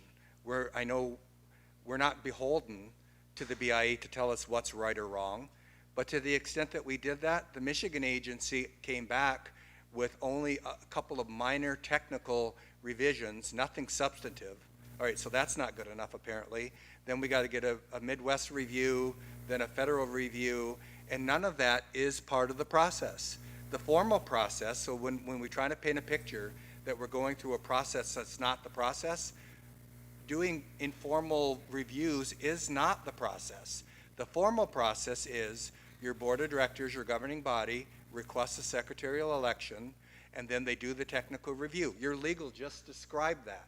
So to suggest that somehow we're rushing it, or we're short-circuiting, or we're not listening to the people, or, you know, it's been 20 years. All those arguments have been used. They're old. They're tired. The people want this to go through. They want a separation of powers. They want us to evolve as a government. I think rather than try to stymie or try to muck it up or try to paint a negative cloud over what it is that we're about to do, we're about to do something that's very honorable, something that the people asked for in 2004, something that the board of directors voted on in 2005 to establish a committee that was made up of a whole lot of people from a lot of different factions, political factions. They all had their input. Some people didn't like the outcome. Some people stopped coming halfway through. Some people didn't show up to vote on the final document, so they can say, well, I didn't vote for it. But it was unanimous. The people who did vote on it, this was a unanimous vote in 2007. It was presented to the board of directors by Mr. John Cosley, who was the chair, who was on record in writing supporting it. I published that in my article. He supported it, as is. And then in 2012, the board authorized another effort, and that included the board of directors were invited this time, and the Constitutional Committee and the Elder Committee. And they came up with the same conclusion. And then when I was not in office, the board was reviewing it again, and Kim Hampton, to her credit, Director Hampton, made a motion to have the Elder Advisory Board review it. The Elder Advisory Board reviewed it, and they came back with the same recommendation. 3 strikes and you're out. How many times do we have to listen to the people, what they want? And so anyway, I think we're there. I think we should celebrate this. I think everybody should vote in support of it. People have the prerogative to make whatever reason they don't want to support it. whatever, that's their prerogative. It'll be on the record, so people will watch it. I'm not writing anything negative. I know I get blamed for it all the time, but people will make their own conclusions. If you are on the opposite side of history in making the vote to establish a three-branch government, that's going to resonate in people's heads. They know that. They know it. Nobody has to make any arguments on that. It's black and white. They'll know. So I would rather be on the side of history and establishing a solid government that can withstand the test of time, that can withstand the different corruption allegations and investigations that have happened over the years. We'll have a real government that will be able to handle those things properly. And so somebody that embezzles or steals or takes money, whatever the term is, aren't let off the hook. They're held accountable for that. So that's what we need. We need integrity in our government. We need the ability to hold people accountable that walk out with $300,000 in personal expense, or whether it's $300,000 or some other amount. If it's a small amount, misuse of the travel credit card. People need to be held accountable. And if we don't have a separation of powers, whether we do anything or not to hold people accountable is going to be left up to the discretion of this board. And what we've seen in the past is political favor is usually how those decisions are made, not what's justice and what's in the best interest of the people. Rob? Actually, I decided not to say too much right now because I think we're going to do this again later. So I will just say that I obviously put this on for a reason. I've been fighting for it for years. Our members have been waiting on it for over 20 years. So I don't think by any means this is jumping the gun. I think it's that we are way past due to deliver this to our members. You know, what's going on with our courts right now is a perfect example of why it needs to be done. Our members expect accountability from this board, and there is none. You know, people can cite the code all they want and say that that establishes independence. It does not, because there's nothing that could stop the board from doing exactly what it wants to do with the majority, and that's not right. So our members expect us to separate our courts and make them accountable to the membership and not accountable to this board. That way the courts can hold us accountable. They can't hold us accountable while we're over top of them. There's no way. But when they're elected by our members will expect the court to hold us accountable. And they want an executive that can execute the legislation that this board passes. That's why our members voted in favor of a three-branch. So other than that, the only thing else I'm going to say, and Mike already alluded to it, is that I'm not asking anybody on this board to vote your own conscience. I am asking you individually as representatives of this tribe is to honor your members and allow them to vote on what they want. And I'll leave it at that. Okay, so I'm in full support of this as well, so. Oh, did you? Okay, I didn't see it again. I was just going to say, I'm in full support of this, so I don't view this effort as a rush job whatsoever. So in 2005, I believe, the Board of Directors passed a resolution that created the Constitutional Amendment Project. So that was quite a few years ago. That was over 20 years ago that we've been working on this. In the last year, we've had a ton of workshops just on this very topic. We took the latest draft edition from the Constitutional Committee, and we workshopped it line item by line item. We figured out what needed to be tweaked because, you know, it's a different time than when that was originally recommended. It's 2026 now. You know, we made the changes where we needed to. I wasn't supportive of all the changes, but overall, I think that those changes needed to be made. But make no mistake about it. So we had that constitutional survey, and it was a landslide. Before I became a clinical social worker, I earned a degree in political science, and it meets every definition of a landslide. More people participated in that election than participate in our chairman elections, and the difference between our membership preferring a three-branch to a two-branch was double. So it doesn't get any bigger than that. So we chose a date to move forward on this. It was either we get feedback from the regional BIA office or we move forward on this date. So it was one or the other. And I want to point out that, you know, obviously we're a sovereign tribe, and in the history of our tribe, in the history of Indian country, the BIA hasn't been our friend. They haven't been. I mean, they're partially responsible for Indian reorganization and all the other issues, and we got feedback from the local office, and all the feedback were just very minor changes. And I think that's a testament to the solid work that our legal department did. So I'm ready to move forward. you know, and one of the things that I don't want to see us call something a 3-branch that we erode really into a 2-branch. So one of the things that I'm really wary of is the board of directors taking away the veto of the executive, whoever occupies that office.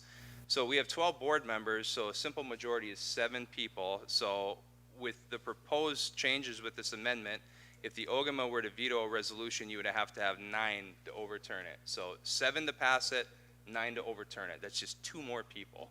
That's not a big lift. And if you guys change it to 7 or 8 or whatever it ends up being, all it is going to be an erosion over the executive check over that branch, and it'll be not a whole lot different than a 2-branch. We're just calling it something different, and I think everyone will be able to be cognizant of that. It would be no different than making a big major change over the court to where they can't review your decisions. Plain and simple. So, and you know, as far as, you know, things not working well in the federal government, I don't think that's because we have a 3-branch government with checks and balances. We can talk a lot about the problems of the United States. We can talk about, you know, the impact that super PACs have on elections. We can talk about dark money. We can talk about a lot of things. But one of the things that keeps our country alive is the 3 branches, you know, plain and simple. So it would be a scary situation to think of this administration right now without there to be any deviation between that body being able to enact laws and execute those laws as well, which is what the executive branch does. If you were to take this country and make it a 2-branch government instead of a 3, you'd have a lot more problems. You really would. So, Kim.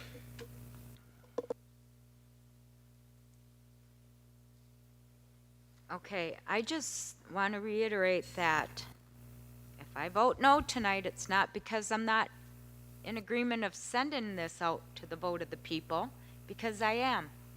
We've all agreed on that already. And I heard these same speeches when we set up the timeline to send this out to the for a secretarial election. And now that timeline's gone out the window, and I believe, Isaac, you're the one who brought the timeline. We agreed on it. We had a whole list of dates that it was going to go, and now it's... But it's important to note, though, that one of the dates has already passed, and I believe we stated that we're going to send it out on this date, or if we hear from the regional BIA office before now. Well, we haven't heard back from them. Right, but That's that where date it's is sitting passed. at. Yep. So, no, I just don't like the impression that's being out there that if I vote no tonight, I'm not doing my duty as a board member. I still agree we're going to send it out to secretarial election. I just think we should stick to our timelines. So, Okay, so we're up at the vote right now. We'll have an open meeting. Are we good with this right now? Okay, Larry? I still would like a poll to see if we want to go to a 2/3 vote to change the veto instead of 3/4. So basically going from 9 to 8 to overturn a veto. So what I'd recommend doing is motioning to amend it during the meeting. Like I said, during what I said, I think it's just an erosion over the check, you know? So the veto is the one check that the executive branch has over the legislature, and it only takes 7 votes to pass a resolution. So to have one more person agree to overturn a veto, that's not a real check or balance. So that's what I would recommend doing, is motion to amend it during the meeting. And if you have support, you have support, but it waters it down completely. All right, anyone else? All right, so next up, we have supporting a state of Michigan temporary moratorium on large-scale data centers and crypto mining. And Kim Hampton sponsored this, so if you'd like to speak first. Yes, so currently there's proposed legislation in the state of Michigan around large-scale data centers and cryptocurrency mining. Obviously, they require significant water and energy resources. The legislation would limit local control over whether these projects move forward or not. Currently, there's no requirement for a tribal consultation process, so this resolution is more or less stating to the state of Michigan that we really feel they should be establishing a moratorium until a consultation process is in place. Okay, any questions, comments? Okay, hearing none, we'll move on to the last resolution for this evening, which is titled Establishing Carbon Capture and Subsurface Land Use Framework. So there's currently a movement on carbon capture and pipeline legislation in the state of Michigan and throughout the Midwest. So even though this is being presented as environmental and economic development policy, it includes provisions related to underground land use and infrastructure that could have long-term impacts on our natural resources and treaty protected areas. So with carbon capture, CO2 is stored underground to prevent release into the atmosphere. It's compressed into like a super critical fluid, as what they call, and moved through pipelines to storage sites. So pipeline rupture risks, there's emergency response capacity issues and potential groundwater impacts. So this resolution, also there's no consultation process for the state of Michigan regarding this. So this resolution is stating that the Board of Directors with Sioux Tribe request that the state establish a formal consultation process. I do know that there are some other tribes within the state of Michigan that are also looking at a similar resolution in support of a formal consultation process. Okay, any questions, comments here? Okay, so I misspoke. We have 3 additional resolutions that the board will consider adding to tonight's agenda. They'll have to waive the rules to do so. So the first one is titled Residential Land Lease. It's for Sunny Vidito, and I have Helen Wilkins online to explain this one to our membership. Helen, are you online? Yes, I am. Okay, could you briefly explain this resolution, please, for everybody? So this resolution is to approve a residential land lease request for Sunny Vidito. She is looking at purchasing one of our homes on trust land. We've received the request. She has done all that is necessary, and I agree that it helps the tribe and the tribal member. Awesome. Any questions or comments from the board? Seems pretty straightforward. We do it all the time. Okay, hearing none, we'll move on to the next proposed resolution on tonight's agenda. We don't have a copy of it yet. Legal's still drafting it. No, it's in our email. Do we? Okay. So it's in our email. So this would be to appoint a court administrator / magistrate. So we had a panel conduct interviews. It was unanimous consent who the best candidate was, and we want to move forward with that hire. We already talked about that. I don't think we need further discussion. And then the last one would be a resolution sponsored by Director McCrory, just simply reaffirming our supportive position over the Montessori school on Mac Trail with the crypto mining. So we'll get that as well. So move on to board concerns. So we're obviously in Marquette. We have a few hour drive to get back home. Does anyone want to talk about their board concerns right now? Okay, Kim?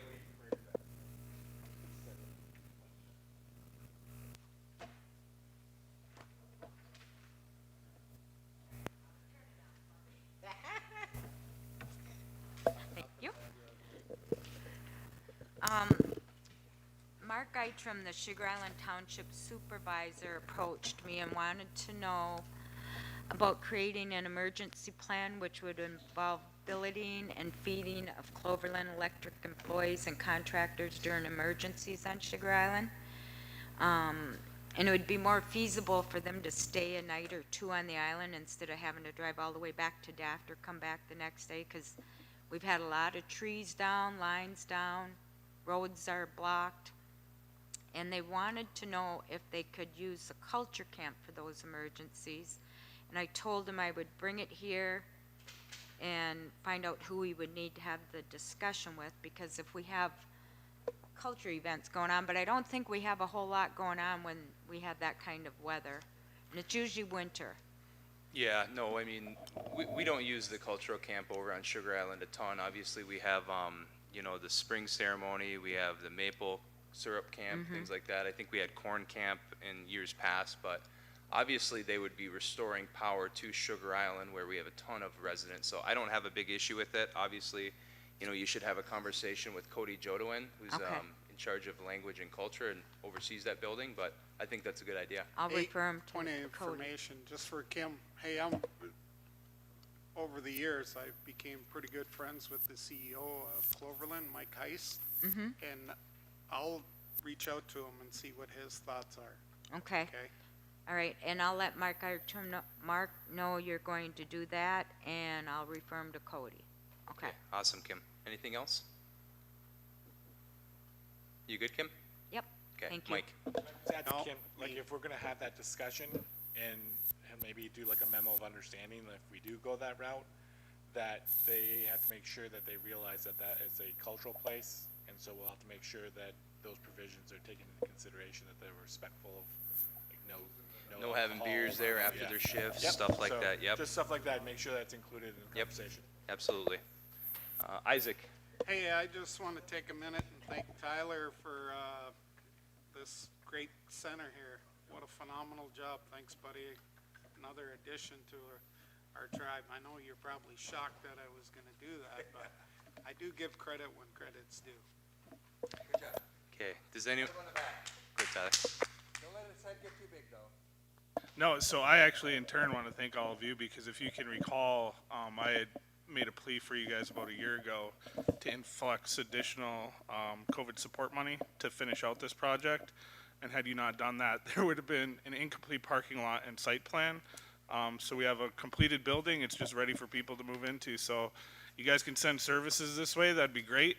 We have YEA and elders partaking in the building, but if you guys would do a walkthrough, there's plenty of office space back there still. Okay, perfect. Anyone else? All right, so let's go on recess until the meeting starts at 5 o'clock. So see everyone then.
am going to officially call this meeting to order. It is 5:01 PM. We are in lovely Marquette, and we are in an awesome building. So you guys have a beautiful building. Appreciate everything that you guys do, and appreciate you guys being here.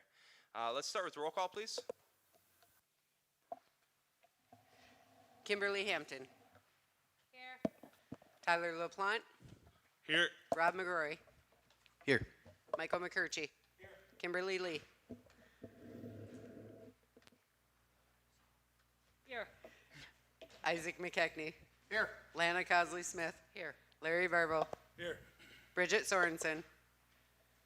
Here. Kimberly Gravel. Here. Aaron Paymont. Here. Sean Borowitz. Here. Austin Lowe's. I'm here. So we have a quorum. Before we attempt to approve the agenda, I'd like to entertain a motion to add the following resolutions to the agenda. They are titled Residential Land Lease Vidito, authorize and negotiate the hire of court administrator / magistrate, and supporting Lake Superior Academy litigation against Bitcoining mining. So I'd like to entertain a motion to add those two items to the proposed agenda. So we have a motion by Isaac, supported by Larry. Any comments, discussions about those potential additions? Okay, hearing none. Those in support signify by saying aye. Aye. Those opposed? Those abstaining?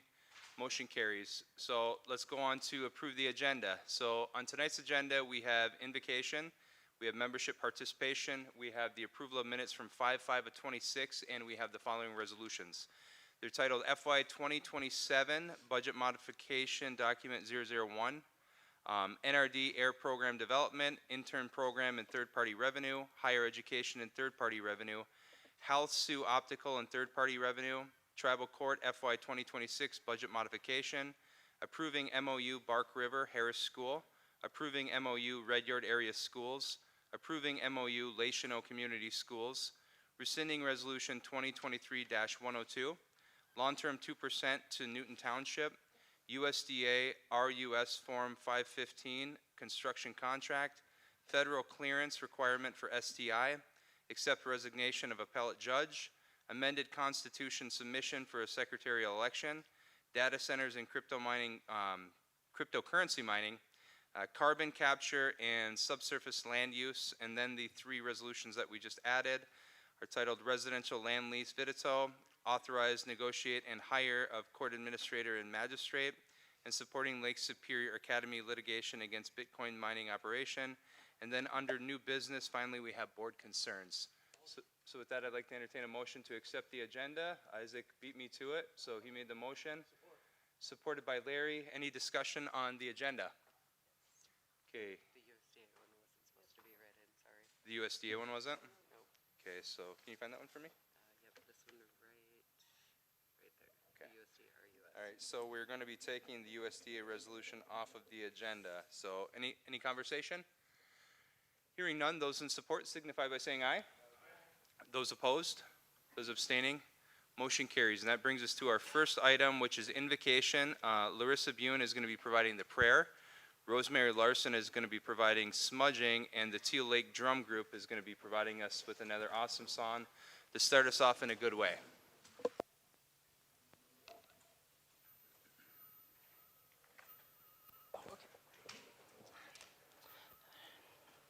Chimigwach Edebenjigad, Kenegegogi Mijiang, Kenenibe, Kene Ake, Kene Zagkik, Kene Gijgong, Kene Wesiak, Minoa Okanak, Kene Bamatsajek, Minwa Ngodingi Gijigat, Gizas Gi Benabed, Minwa Migwech Gida Agom, Nemashoma Sananek, Minwa Nokama Sananek, Jinago Ga Iachik Nongum, Eajik, Minwa Wabang, Ge Iajik, Migwech Manadug, Iachik Nodanang, Iachik Nibing, Iachik Shkadeng, Minwa Iajik Akin, Migwech Manadug, Iachik Wabanang, Jawanang, Epingashmuk, Minwa Gwedanang, Chimigwech Gimijiang, Wasaba Matsuin, Wadokwishnang, Jinamayang, Gwe ekje bemaseang.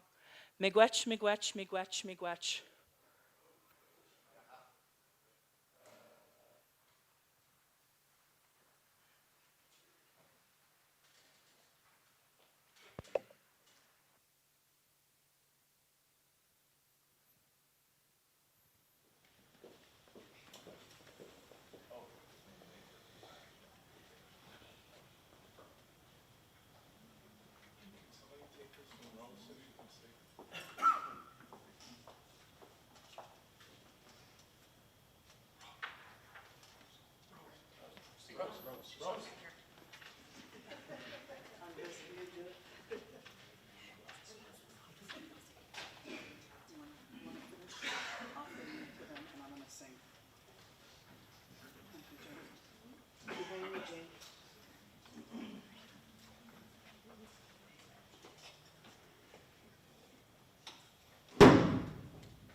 Wish every meeting could start that way. Nicely done, guys. Appreciate it. All right, so the item that we're currently on in the meeting's agenda is membership participation. So as Sioux Tribe citizens, you guys have the right to address your board of directors, and we reserve this time for you guys to address us. We have some rules associated with it. Each citizen is limited to 5 minutes. If it goes over, someone from my office, or even including myself, can give you guys a call tomorrow to talk about whatever issue that you may have. Some issues are going to be discussed in closed.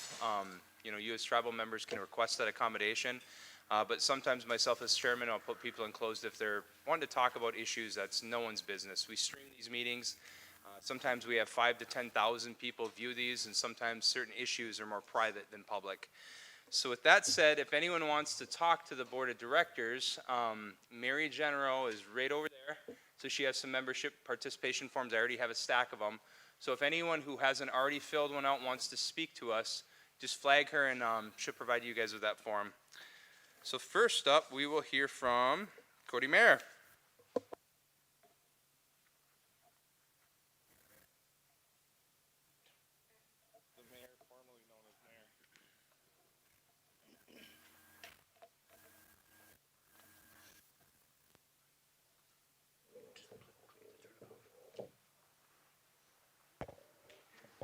Ani bonjour.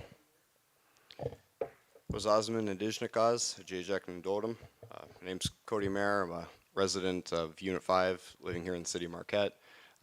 Member of the Marquette City Commission. And to the best of our knowledge, I'm the first tribal member we've ever had on the Marquette City Commission. So just wanted to welcome everybody here. It's fantastic you guys could be here in this beautiful new facility we have. And also just, I've heard, obviously there's been a lot of conversations on whether, separation of powers and three-branch government. Just wanted to bring to the board's attention that the current unit boundaries that we have, a lot of us in, I'll just say Marquette County in general, don't feel they are very representative of our community here. It kind of feels like at some point, when those lines, those units were kind of drawn, they were very much gerrymandered. And we have districts that I don't think quite accurately represent all of the membership over here. But with the growing number of investment services the tribe is making over here, I think we're finding a lot more of our community is coming out and being more active and proud to say they're Sioux tribe. And just really wanted to thank you all again, though, and I don't expect it to be resolved tonight by any means, but also just thought I'd mention this, that in terms of representation, my father, for example, lived in the Sault Ste. Marie all of his life. A few years ago, moved down to Florida. He's still registered as a at-large Unit 1 voter. For someone living here in our ancestral homes in Unit 5, he essentially has 4 times the voting power that I do when it comes to electing his representatives. And I think that should be probably part of this conversation too, but just food for thought, and miigwech. Thank you. Thank you, Cody. Appreciate you being here. Next up, Dr. Marty Reinhardt.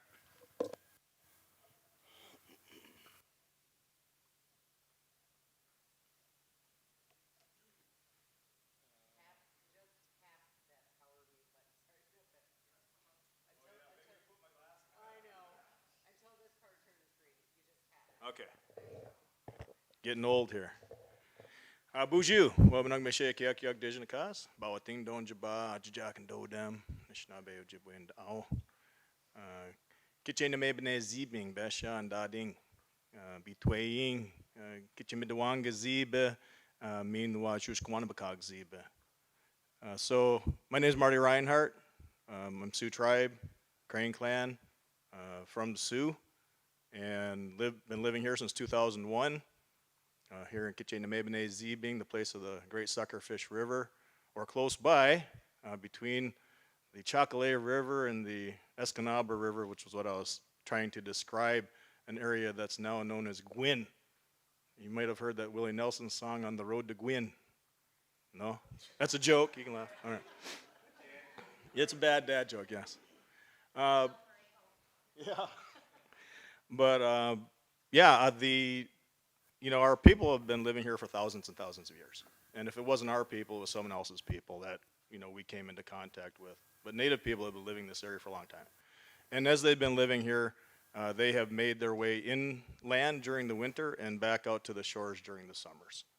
And so the historical reality, the natural boundaries have existed since time immemorial, at least back to the last ice age and probably before that.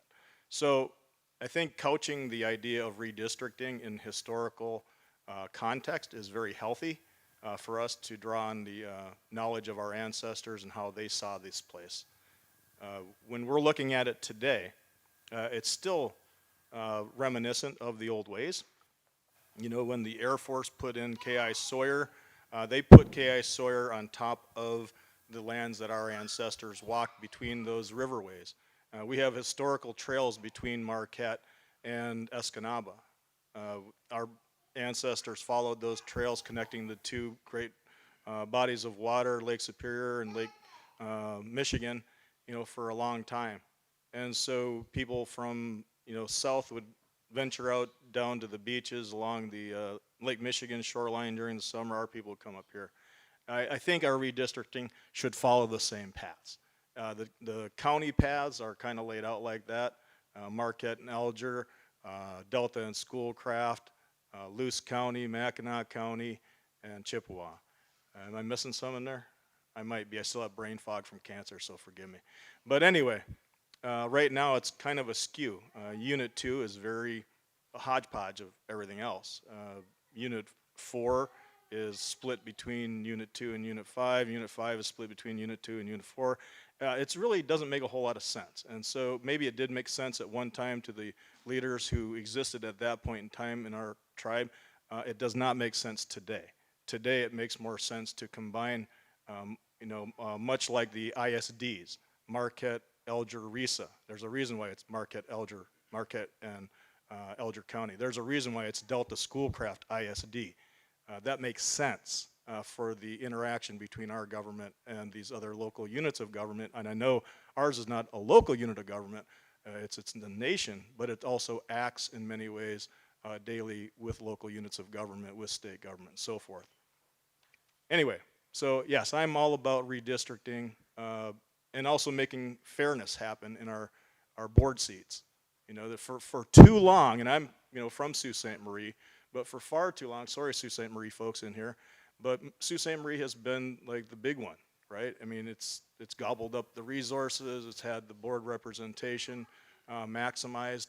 It's time to rethink that and be fair and do that in a good way. There's a reason why at our powwows we have head male and head female. It's balance and it's fairness, and that's what we need to remember when we're doing this stuff with our governance. We're trying to get back to our traditional governance, not move further away. Keep that in mind. Okay, so that being said, I believe that we do need to rethink our redistricting. We need fairness. We probably also need a separate district for our at-large community. They have very unique issues, and so they should be separate. They should have their own district, and they should be another district added to what we already currently have. Okay, one last thing, and I'll shut up. The tax agreement area, it does not jibe well with me. It never has, is the way we treat K.I. Sawyer. K.I. Sawyer is treated differently than pretty much everywhere else within our districts. There's this strange mushroom-looking thing with another little box out there that really corresponds with the Sawyer Village properties. If you look at K.I. Sawyer, abandoned Air Force Base in 1993 in Kinchelo, they're treated very differently. Kinchelo has an entire area squared off that people who live there are within the tax agreement area. Over here, you have to live in Sawyer Village properties, which are owned by a branch of the enterprise of Sioux Tribe Enterprise, Sawyer Village. But you could be native or non-native living in Sioux Tribe owned housing through Sawyer Village. That doesn't necessarily jibe well with every other community where it's the entire community. You can live in Marquette. Those of you who live in Marquette know what I'm talking about, and you're within the tribal tax agreement area. Go out to K.I. Sawyer, you have to live in a Sawyer Village house. That makes no sense. So we need fairness. We need to do that. We need an amendment. It needs to happen. If and when there's another amendment coming to that tax agreement area, that needs to be included. Miigwech, good. Good job, everybody. All right, thank you, Dr. Reinhardt. Appreciate you being here. Yep, just leave it on. Yeah, and just as an announcement for the room, if anyone wants any refreshments, we have them over there. We have coffee, we have tubs of cold drinks, we have chips and whatnot. Bathrooms are over there as well. If we run out, we'll get more. So, yeah, it's all you. All right, next up, Tammy Roberts.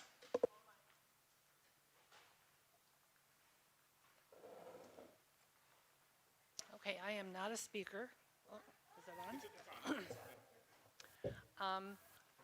I am a mom, a grandma. I have 2 children, 2 sisters, 7 grandchildren that live in the Gwin, Nagani area.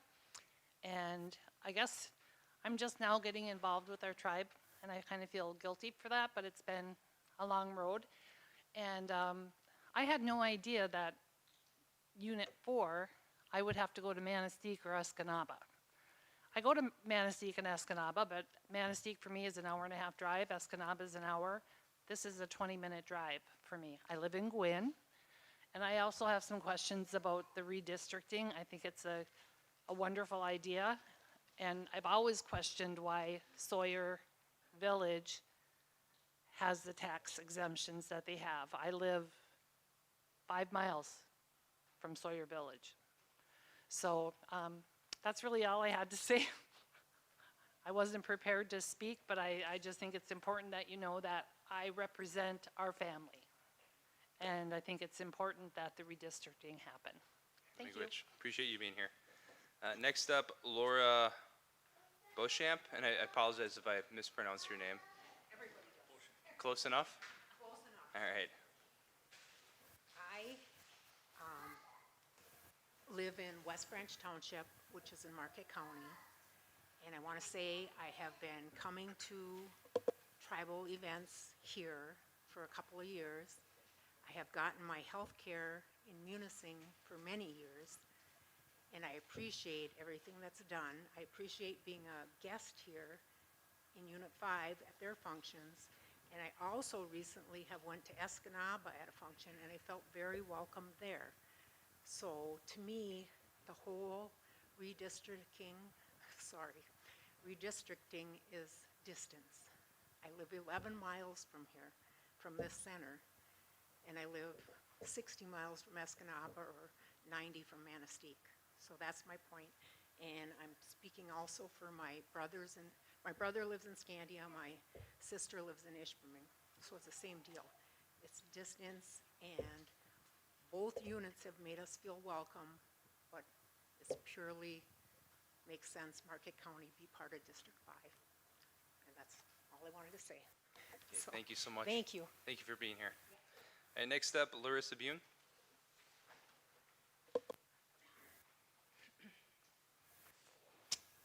Ani, Larissa, I'm Larissa. I'm from Ishpeming, so I'm also in Unit 4, and similarly to everybody else that has come before me, I'm here to talk about the redistricting of the units.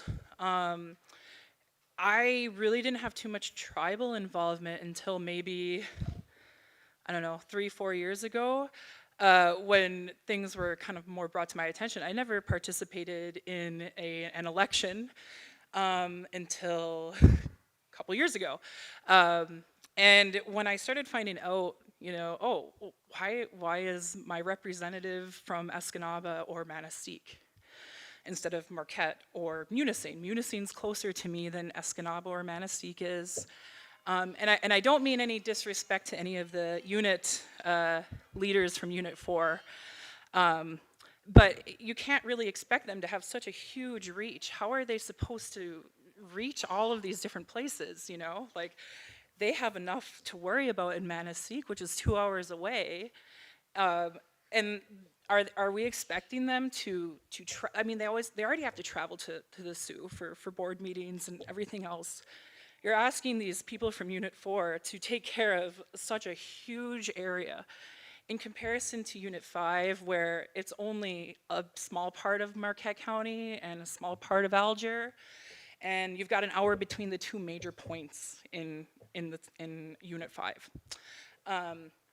And this isn't even about like who I want to vote for, like in Unit 5. This has nothing, I love, Tyler LaPlante is a great guy, but this has nothing to deal with me wanting to vote for Tyler.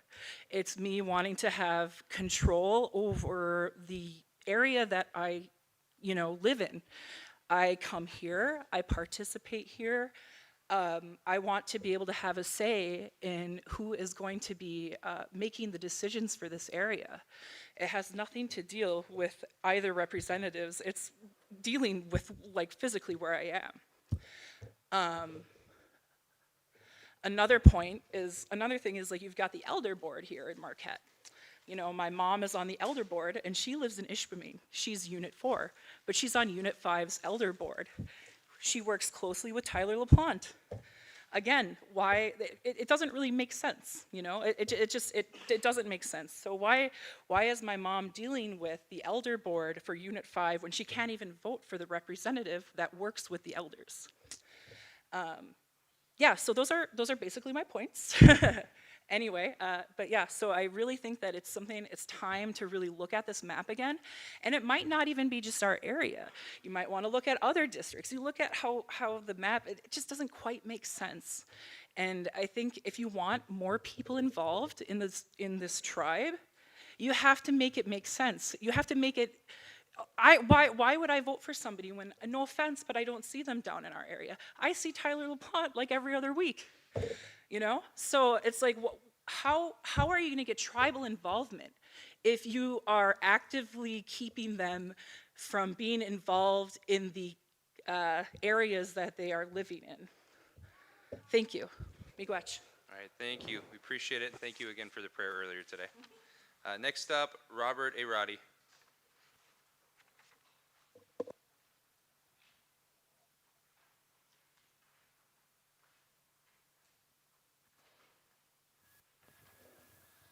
Ani, bonjour. It's going to sound like a broken record here, but it really is that I myself had a couple of decades to wait when they closed enrollment. My mother, uncle, brothers were enrolled in this tribe. They had enrollment closed. I couldn't be involved. I'm so grateful that they opened enrollment. And I came here the first time with a friend to meet the drum circle, to meet the great people in this area. And I talked to Tyler, and he mentioned that they're going to be opening enrollment, which made me really excited, and I got in right away. And they did so great. I mean, it was only a couple weeks, and I got to start being more involved in this tribe, in this area, at this great venue we have here, which before that, I knew of Munising had some things. In fact, that's where I went and saw the healer, got my name, my colors, and really started to feel a connection to the people in this area, in this tribe. I have family in Nagani, same thing.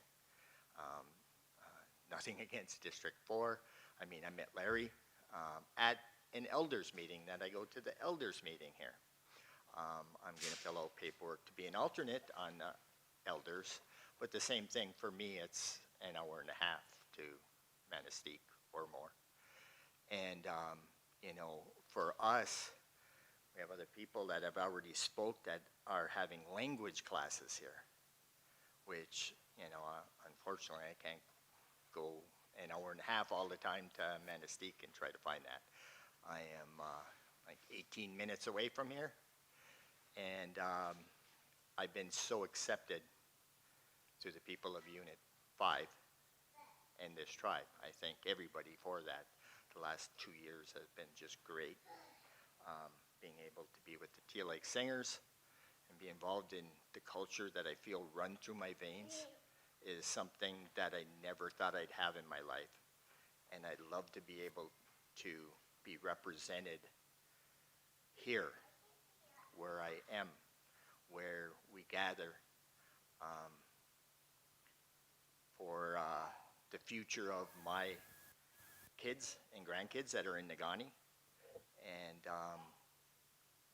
myself having had, having been able to have this great new part of my life, I would like that for more people in this area. And I think now that we have this building and that, we'll be able to build on that. So I appreciate everything you did for this area, and I'm signed up in the new health center, and everything's great, and I appreciate you all. Thank you. Appreciate you too, Robert. Welcome home. And next up, Mr. TJ Derwin.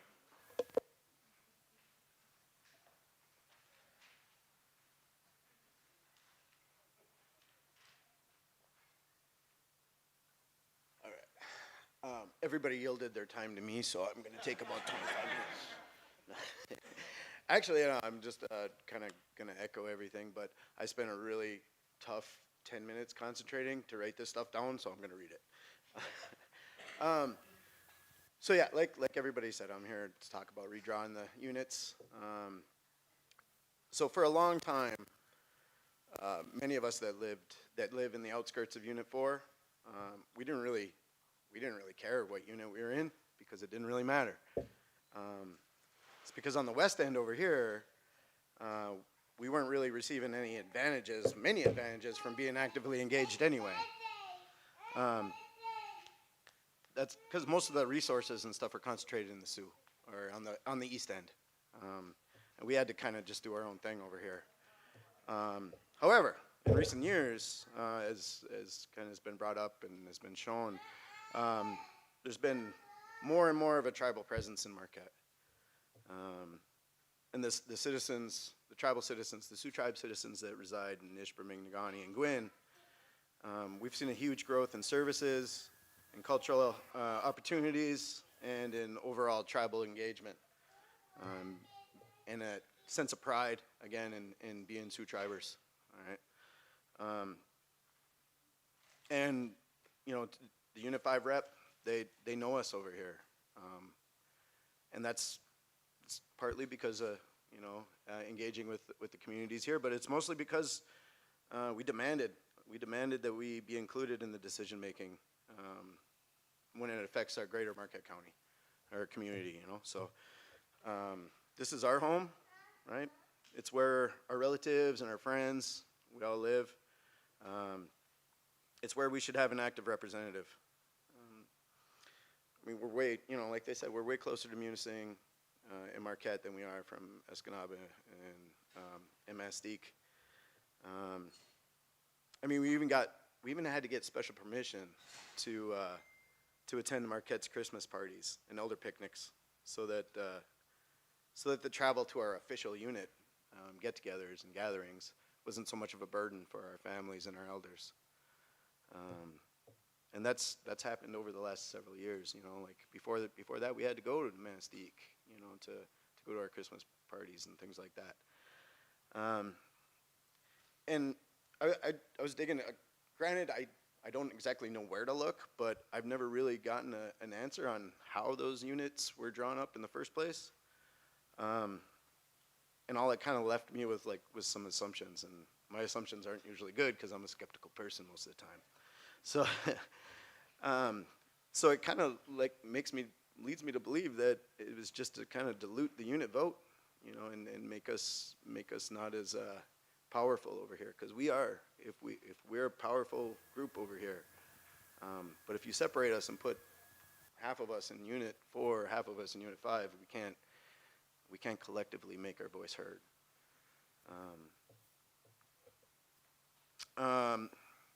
So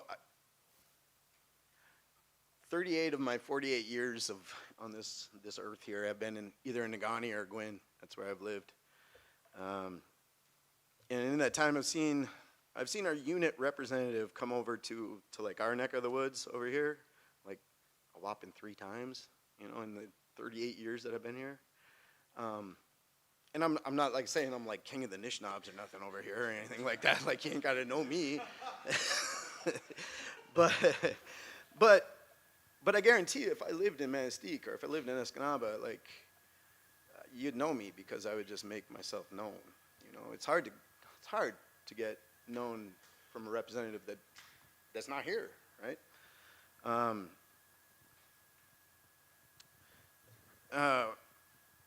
So, yeah, so they've been coming over here, and I'm probably wrong, right? I'm sure I've only seen a unit rep over here 3 times in that time. I'm sure they've been over here many more times than that, but I've only seen them 3 times. And one of them was because of the Christmas party that they threw in Sands Township, because we kind of begged and asked for them to have a separate Christmas party for our kids over here. That was before we were able to go to Unit 5's Christmas party. And I mean, like, truthfully, it's like kind of, I've been involved, right? I'm a cultural person. I'm super proud to be a Sioux triber, always have been. You know, I took a bunch of junk from growing up in Negaunee, being, you know, one of the only brown kids, and, you know, but I was super proud of being Sioux triber.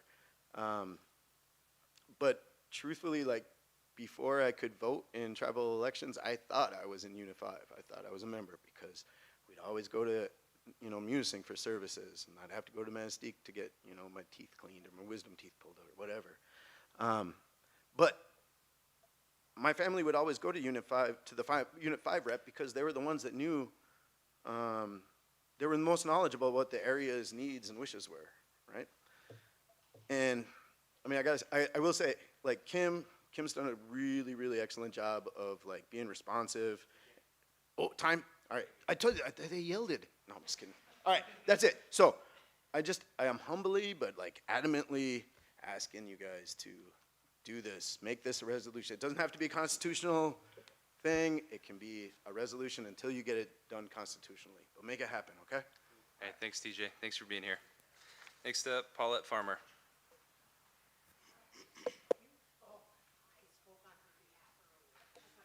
You good then? Okay. All right, then I will move on to Rosemary Larson.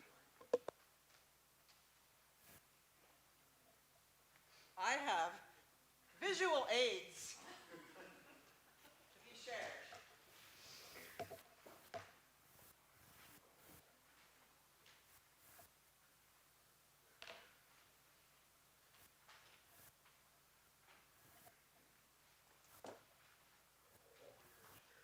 Bonjour, I'm Rosemary, and I live in Ishpeming, and so I am Unit 4 also. But I am also very involved in this center since its opening and since we started gathering as a drum group at Lakeview Arena. The maps that I passed out to you, I've kind of highlighted Unit 5 in the blue, and as you can see, that's quite the map, isn't it? And it goes up and it goes down and around, and then Unit 4 starts around and it goes all the way over this way. The circles represent where our tribal centers are.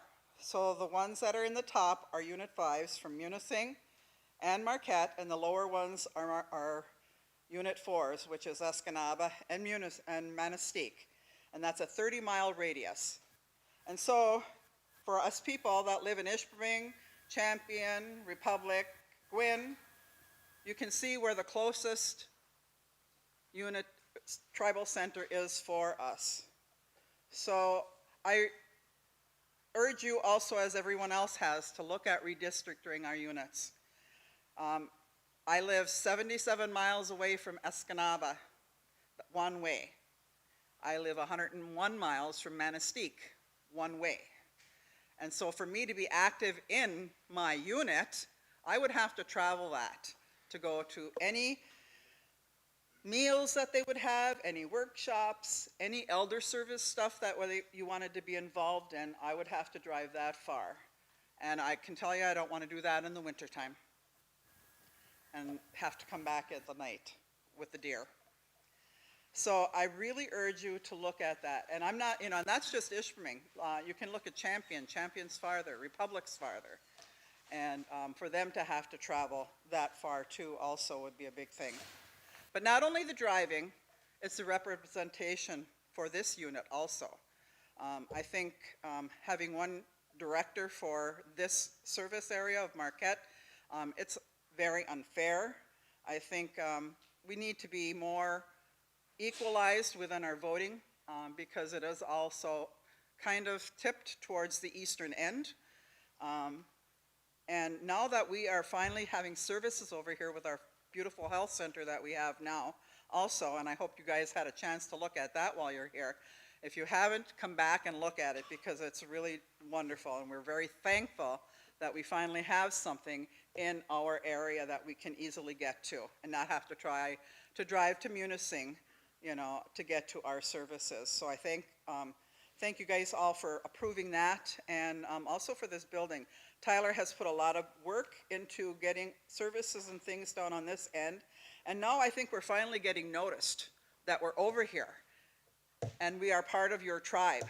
We are part of this nation that we call the Sioux tribe, and we want to feel like we're part of that nation a lot more than we have been. And I also have not been active within this group because I was adopted by a white family. So I didn't have culture growing up at all. And so this center has given me purpose and a new life and a new family. And that means a lot to me. And so please, please try looking at redistricting all of our units, not only for Unit 5, but these other ones, because you are stretching your directors out pretty thin for, say, Unit 4. I mean, you know, you look at Unit 4 and look at where they have to represent people, and most people don't know who they are. And so try not to gerrymander and look at, and if you don't know what gerrymander means, I have the definition right here for you. Gerrymandering, the manipulation of an electoral constituency's boundaries so as to favor one party or class.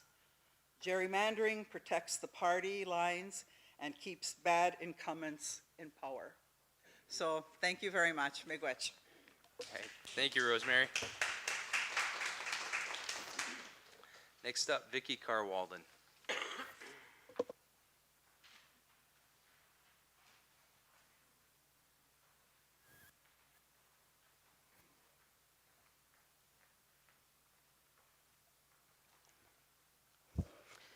Thank you for letting me come and talk here.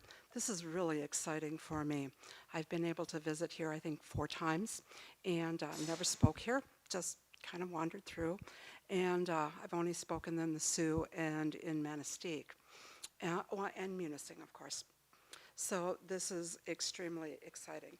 The last time I spoke to you, I spoke about we're only as strong as our weakest link. This shows us that this is not weak anymore. This is such a wonderful place. But we need to bring people together. Just as much as we used to just rely on working within our own little areas, we need to expand. Not only do we need the whole entire tribe to come together like this is happening now, but it's also being represented outside of this physical area, being able to be part of the communities that we're in here, you know, the cities and the townships and the school districting and that. It also includes, for Michigan, the Upper Peninsula and the Lower Peninsula. It means being part of the state and federal governments too, and being able to have a really, really good presence in all of those areas. And it doesn't only help us here as Sioux Tribe members, but it also helps for the education and the voices and whatever maybe. It helps all of the indigenous people in our area here, in our United States. And I think a lot of places look to us to see what we're doing because we have become such a strong force. And I believe that we can become even stronger and our voices can be heard on so many different levels. So I'm proud of what we've become, and it makes me feel so very, very, very respected that I can come and talk to you and I can hopefully be part of this voice. And I was able to spend time with my grandchildren, and we talked about all of this. And we were able to watch some online through Facebook, you know, to see what there was discussions during the time that I was on vacation. And they didn't understand what we're really about. Now it's their time to look at us, but it's also up for us to step up and be that example and to educate. Not only, like I said here, in Little Munising or, you know, Unit 5, whatever, but also our whole entire nation. So I thank all of you that go outside of our area and to represent us and to bring back what we are deserving. Miigwech. All right, thank you, Vicki. Appreciate you being here. Next up, Cynthia Crowley.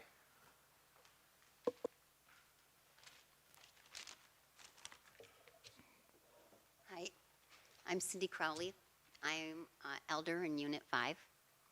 And I want to thank you, this tribal board, for all the support you gave to make this community building come to fruition. Because of your insight and support, Unit 5 is becoming a community. We have been separate for a very long time, so it will take a while for us to get together and be active as we could and should be. We can come together and celebrate and be proud of our heritage. This would have never happened without your support. I also want to thank you for our health clinic, and I hope you all realize the help you are giving so many of our Native people in our tribe. I truly believe a tribe can only be as strong as their weakest member. I guess we think alike. You have strengthened us, Unit 5, a weak link, and I thank you for that. You have strengthened us. And I know many in Unit 5 thank you also. Miigwech. Thank you very much. Thank you so much for being here.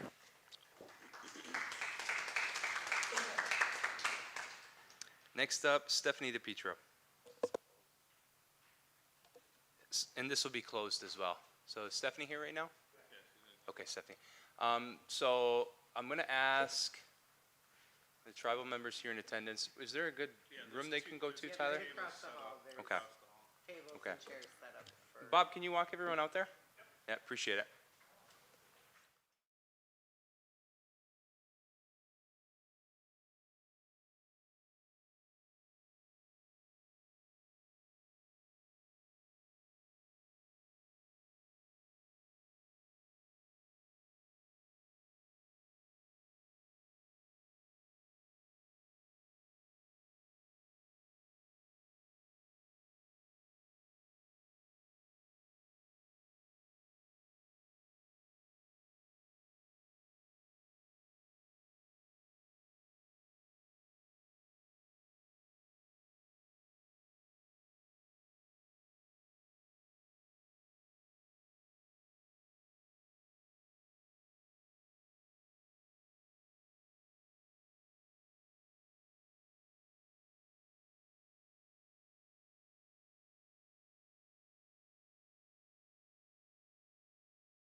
membership participation, and I just want to say that was the most membership participation we've had in the last couple years.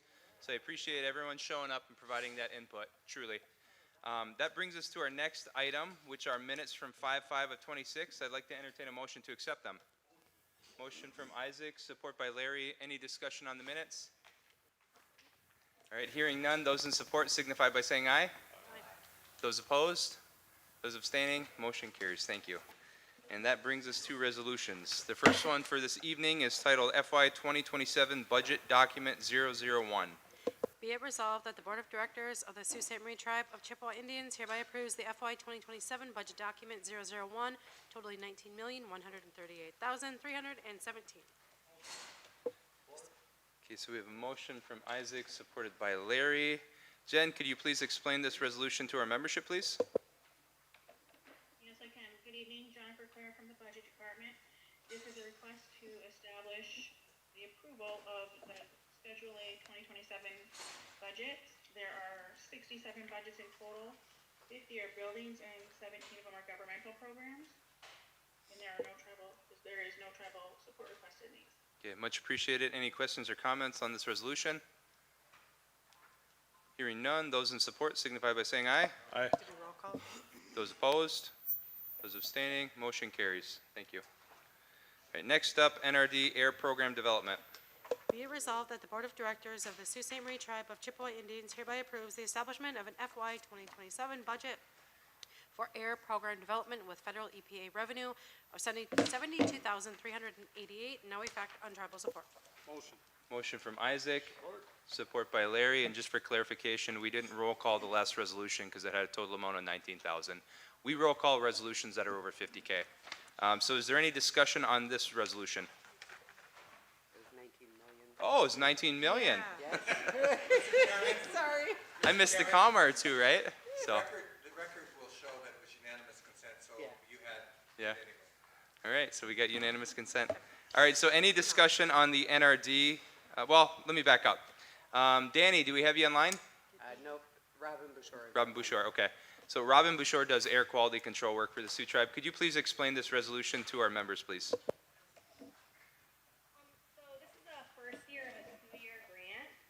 It will fund a full-time air quality scientist. And the activities usually will do indoor air quality assessments for members within the Summit County service area. However, members outside the Summit County service area can call us, and we can do some type of virtual assessment or at least provide educational feedback. Also, we run a National Atmospheric Depositions program that also does National Trends Network sampling, so acid rain and PFAS analysis. And in addition, we are going continue our pursuit for treatment as a state, and gain more capacity to comment on federal regulations, air permits, of that nature. It's really exciting, actually. It's one of my favorites. Okay, thank you, Robin. Any questions or comments from the board on this resolution? Okay, hearing none, roll call, please. Kimberly Hampton, sorry. Yes. Tyler, Yes. Rob, Yes. Michael. Yes. Kimberly Lee, Yes. Isaac, Yes. Lana, Yes. Larry, Yes. Bridget, Yes. Kimberly Gravel, Yes. Aaron, Yes. Sean. Okay, motion carries. Thanks, Robin. Have a good night. The next resolution is intern program and third-party revenue. Be it resolved that the Board of Directors of the Sault Ste. Marie Tribe of Chippewa Indians hereby approves the FY 2026 budget modification to the intern program for a decrease in tribal support of $7,027.72, and to add a transfer in of funds from third-party revenue, $14,055.42. Be it further resolved that the Board of Directors of the Sault Ste. Marie Tribe of Chippewa Indians hereby approves the FY 2026 budget modification to third-party revenue to transfer out $14,055.42 of funds to the intern program. Motion. Support. Okay, motion by Isaac, supported by Larry. Stephanie, could you please explain this resolution to us, please? Of course, Stephanie Sprecher, Education Director. This modification is being presented for approval, as noted, to add $14,055.42 in health third-party revenue and reduce tribal support by $7,027.72. The third-party revenue will be used to cover the wages of 2 of our incoming interns who have been placed within the health division. One in Sault, the Sault Community Health Program, and then the other at the Gladstone Clinic and Community Health. Okay, much appreciated. Any questions, comments from the board? Hearing none, those in support signify by saying aye. Aye. Those opposed? Those abstaining? Motion carries. Thank you. Next resolution is higher education and third-party revenue. Be it resolved that the Board of Directors of the Sault Ste. Marie Tribe of Chippewa Indians hereby approves the FY 2026 budget modification to higher education to decrease tribal support $2,000 and add a transfer in of funds from third-party revenue of $2,000. Be it further resolved that the Board of Directors of the Sault Ste. Marie Tribe of Chippewa Indians hereby approves the FY 2026 budget modification to third-party revenue to transfer out $2,000 in funds to higher education. Motion. Support. Motion and support by Larry and Isaac. Stephanie, could you cover this one as well? Yep, this modification is being presented for approval to request $2,000 in third-party revenue to cover the expenses of 2 special needs scholarships in the amount of $1,000 for eligible students over the age of 19. These 2 scholarships will be administered separately from our general scholarship program, which is funded by the Sioux Tribe Golf Scholarship Funds. And we're setting to release these in the beginning to second week of June, but they'll be administered separately. Okay, appreciate that. Any questions, comments from the board? Lana? So is there a fund balance for these special needs scholarships, or this is just right out of third-party revenue, and how do they apply for that? So no fund balance, just from third-party revenue, but we will release the information on the flyer. So the higher education department is going to administer the over 19, the 2 over 19. There's also going to be 2 under 18, which is not funded by this resolution, but through YEA, and will be administered through YEA. We're going to release them simultaneously with all the instructions on how they apply.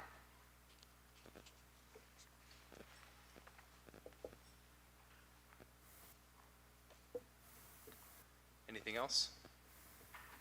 Can you make sure that we get a copy of that so we can put that in our, around in our units as well? Because this is something new, correct?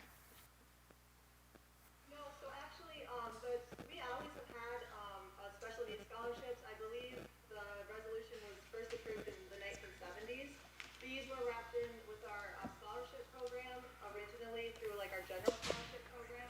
And last year when we cleaned up the program and made the eligibility more streamlined, I wanted to address these separately because we didn't want to lose sight of the special needs scholarships, but they were being administered and people were applying for them through higher education. But we're just separating the funding now and just sorting through how we're administering these separately now. Okay, thank you. Anyone else? Yep. Who? Who said yes? Yeah, I think she was just acknowledging. Oh, okay, yeah. All right, so if you guys want to be heard, you guys got to put your hand up pretty high, otherwise I can't see you guys. So I don't see any more hands, so we'll vote. All those in support signify by saying aye. Aye. All right, those opposed? Those abstaining? Motion carries. Thank you. Next resolution is Health, Sioux Optical, and Third-Party Revenue.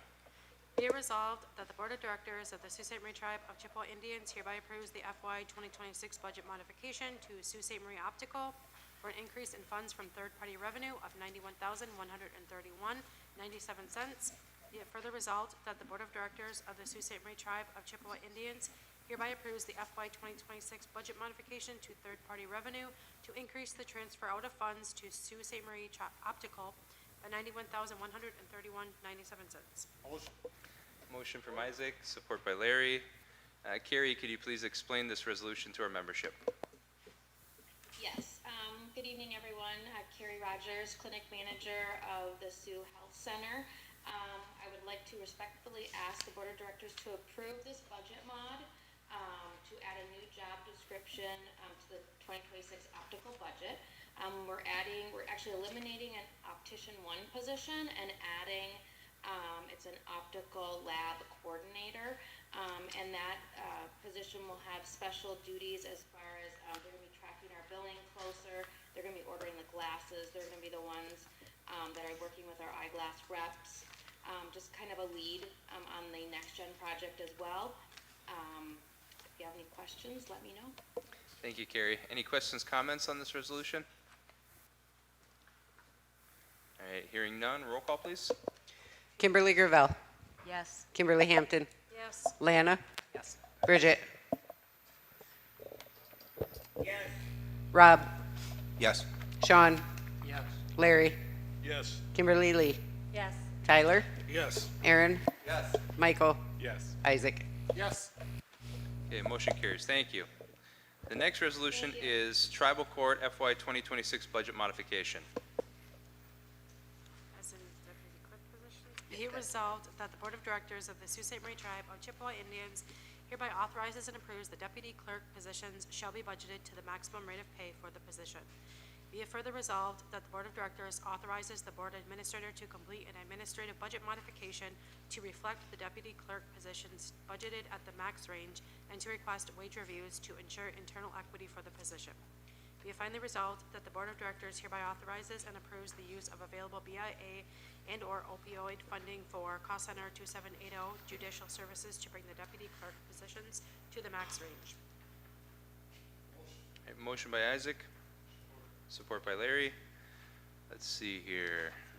All right, Lana, could you explain this one for us? I can.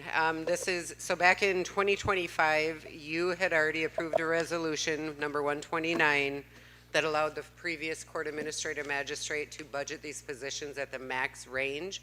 There has been significant turnover in this titled position, and you authorize the leeway to, pending a wage review, try to get the best candidate. We have 2 of these positions open right now. They are posted. They close tomorrow, I believe. And we need to get interviews scheduled and get these positions filled. So we are asking for the ability to do what you already said we could do, but it wasn't in the budget. Okay, I appreciate it. Any questions, comments from the board? Okay, hearing none. Those in support signify by saying aye. Aye. Those opposed? Those abstaining? Motion carries. Thank you. The next resolution is approving MOU Bark River Harris School. Now be it further resolved that the Board of Directors of the Sault Ste. Marie Tribe of Chippewa Indians hereby approves the MOU between the tribe and Bark River Harris Schools to provide a 2026 summer program. Be it further resolved that the Board of Directors hereby authorizes the tribal chairman or his designee to execute the MOU with Bark River Harris Schools. Motion from Isaac, support by Larry. Ashley, will you be explaining this one? Yes. Okay.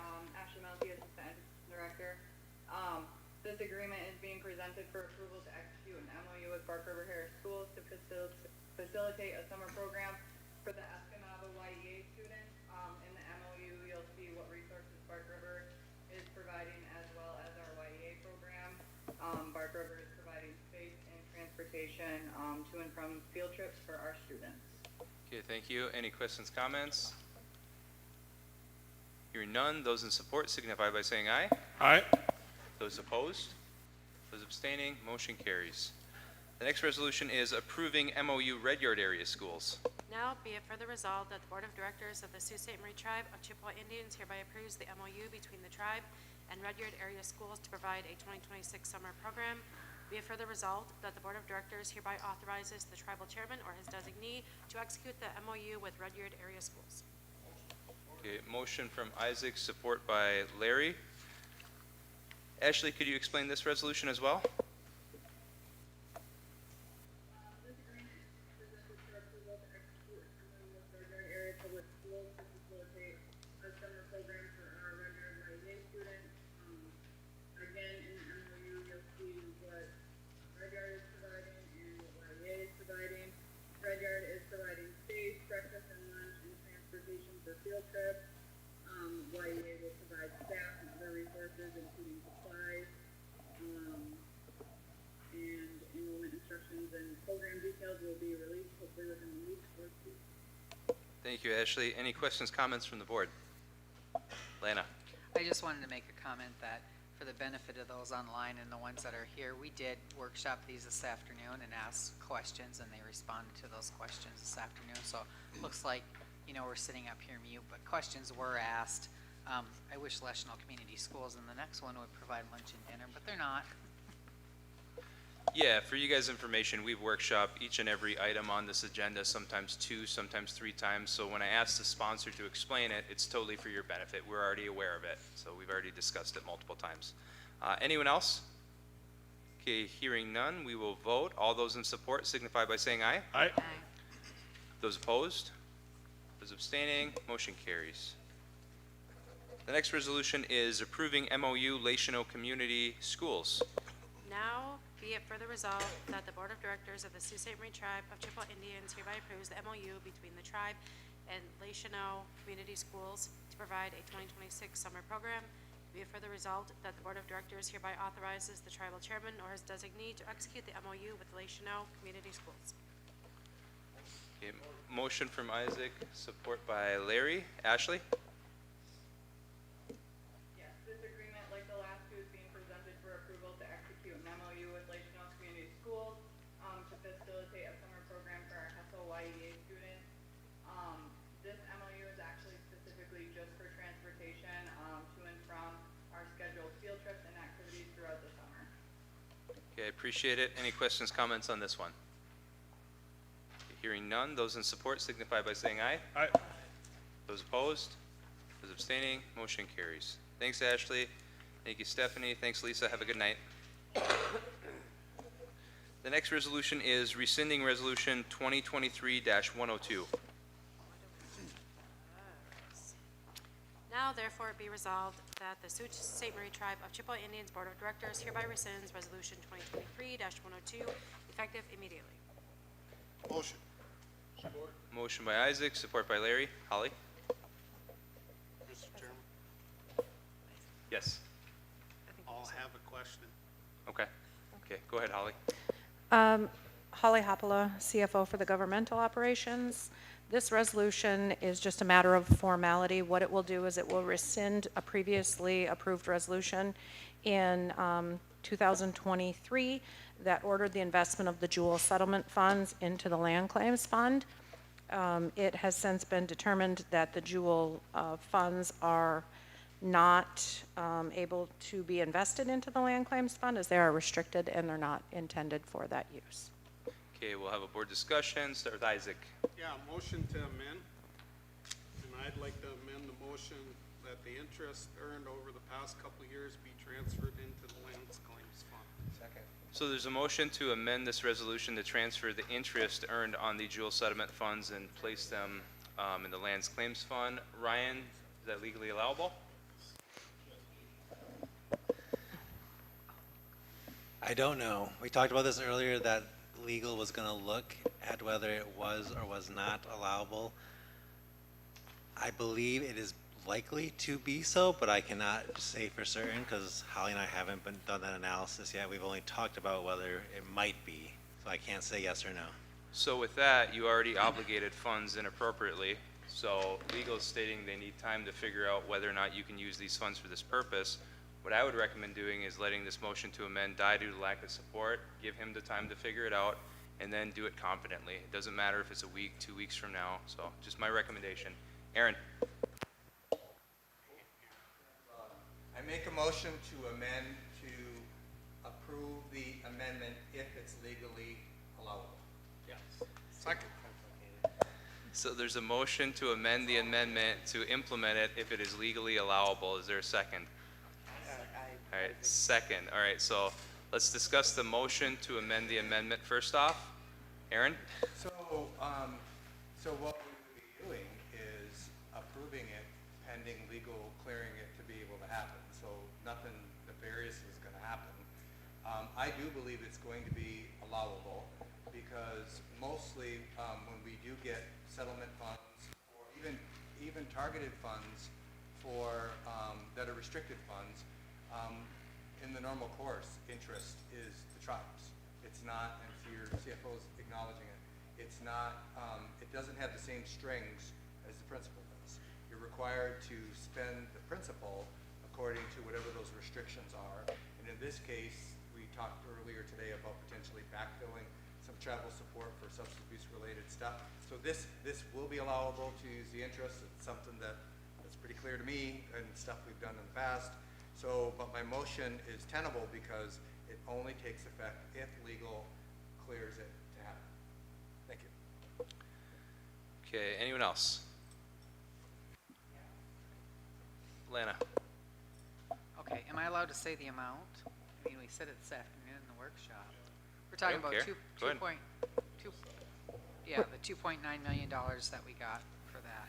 So, and we talked this afternoon too about him researching that and giving us back an answer to whether that could be the interest could be placed in there. You know, we talked also about it taking almost 3 years to find out that it was ineligible to go in there, and it sat in there even though we made the interest off it. So I don't understand why we can't give Ryan the time to research and get back and. My motion does that. Pardon me? My motion does that. For what it's worth, Lana, I'm fine with that motion to amend in the way Director Payment stated it. We've done other things that way where it's approved pending legal review. I do think he's right, it's likely to be allowable. Sometimes we thought we were right that we could do it in the first place. Well, that was before my time, so I won't speculate on and prior I'm advice. worthy of my own opinion on it. So, you know, we talked this afternoon and we said that we were going to wait till a review came back, and because it's quite embarrassing after 3 years to find out it was illegal to do it in the first place. So, and that's not no fault of you or Bill or Ryan, because you guys weren't there. So it's our fault. So anyways, that's just my comment. So either one works. So tabling it to give him time to research it works. I'm sorry? I'm not going to table it. Okay, I'm speaking. I don't see anyone else's hands up. So tabling it works. Also, you know, passing it with this amendment to amend works as well. He just needs time to figure it out. So let's do roll. Bill, you have something to add? And I should also say that these funds are invested collectively in 125, so it's in that company. There will only be a portion of because there's multiple funds invested in that, so what's going to be returned on this is only going to be a portion of that. Okay, go ahead, Bill. Okay, on a similar line, just so everybody's aware, I'm not passing judgment, but these will reduce the fund balance in the tribal support cost center. Yeah. So if they're not going to be in the fund center and the general fund, they'll be in the lands claim fund. So obviously, be pulling it from that. And then for point of clarification, these funds will go to the balance in the land claims and accrue interest and dividends, correct? Okay, so let's do a roll call on the amendment to the amendment. Go ahead. So just based on what I heard, it's basically be it finally resolved that all interest earned will be put towards land claim pending legal review. Is that what the amendment is? Essentially, yeah. Okay. Now I can vote. Thank you. Kimberly Gravel. Yes. Kimberly Hampton. Yes. Lana. Yes. Bridget. Yes. Rob. Yes. Sean. Yes. Larry. Yes. Kimberly Lee. Yes. Tyler. Yes. Aaron. Yes. Michael. Yes. Isaac. Yes. Okay, motion carries on the amendment to the amendment, which brings us to the amendment. Any further discussion there? We'll roll call it quick. Not? Okay, roll call the amendment. Bridget. Yes. Aaron. Yes. Larry. Yes. Kimberly Lee. Yes. Michael. Kimberly Gravel. Yes. Sean. Yes. Tyler. Yes. Kimberly Hampton. Yes. Lana. Yes. Isaac. Yes. Rob. Yes.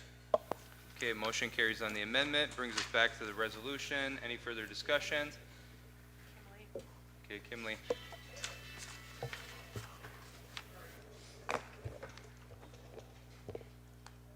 I would like to ask that once you take a look at that and figure out what we can do to offset tribal support, that we bring that back and have a discussion about preventatives for our youth and split that up with units or whatever we need to do to get in the school system, because we got this money because it's very unfortunate, right, that they've come up with another thing for people to get addicted to that's not good for them. So unfortunately, that is what it is. So it's hard to quit, but it's a lot better if you never start. I think we need to be in the school system, so if we can find some funding to do that, once you get that all squared away, I think that we should have a bigger conversation about it.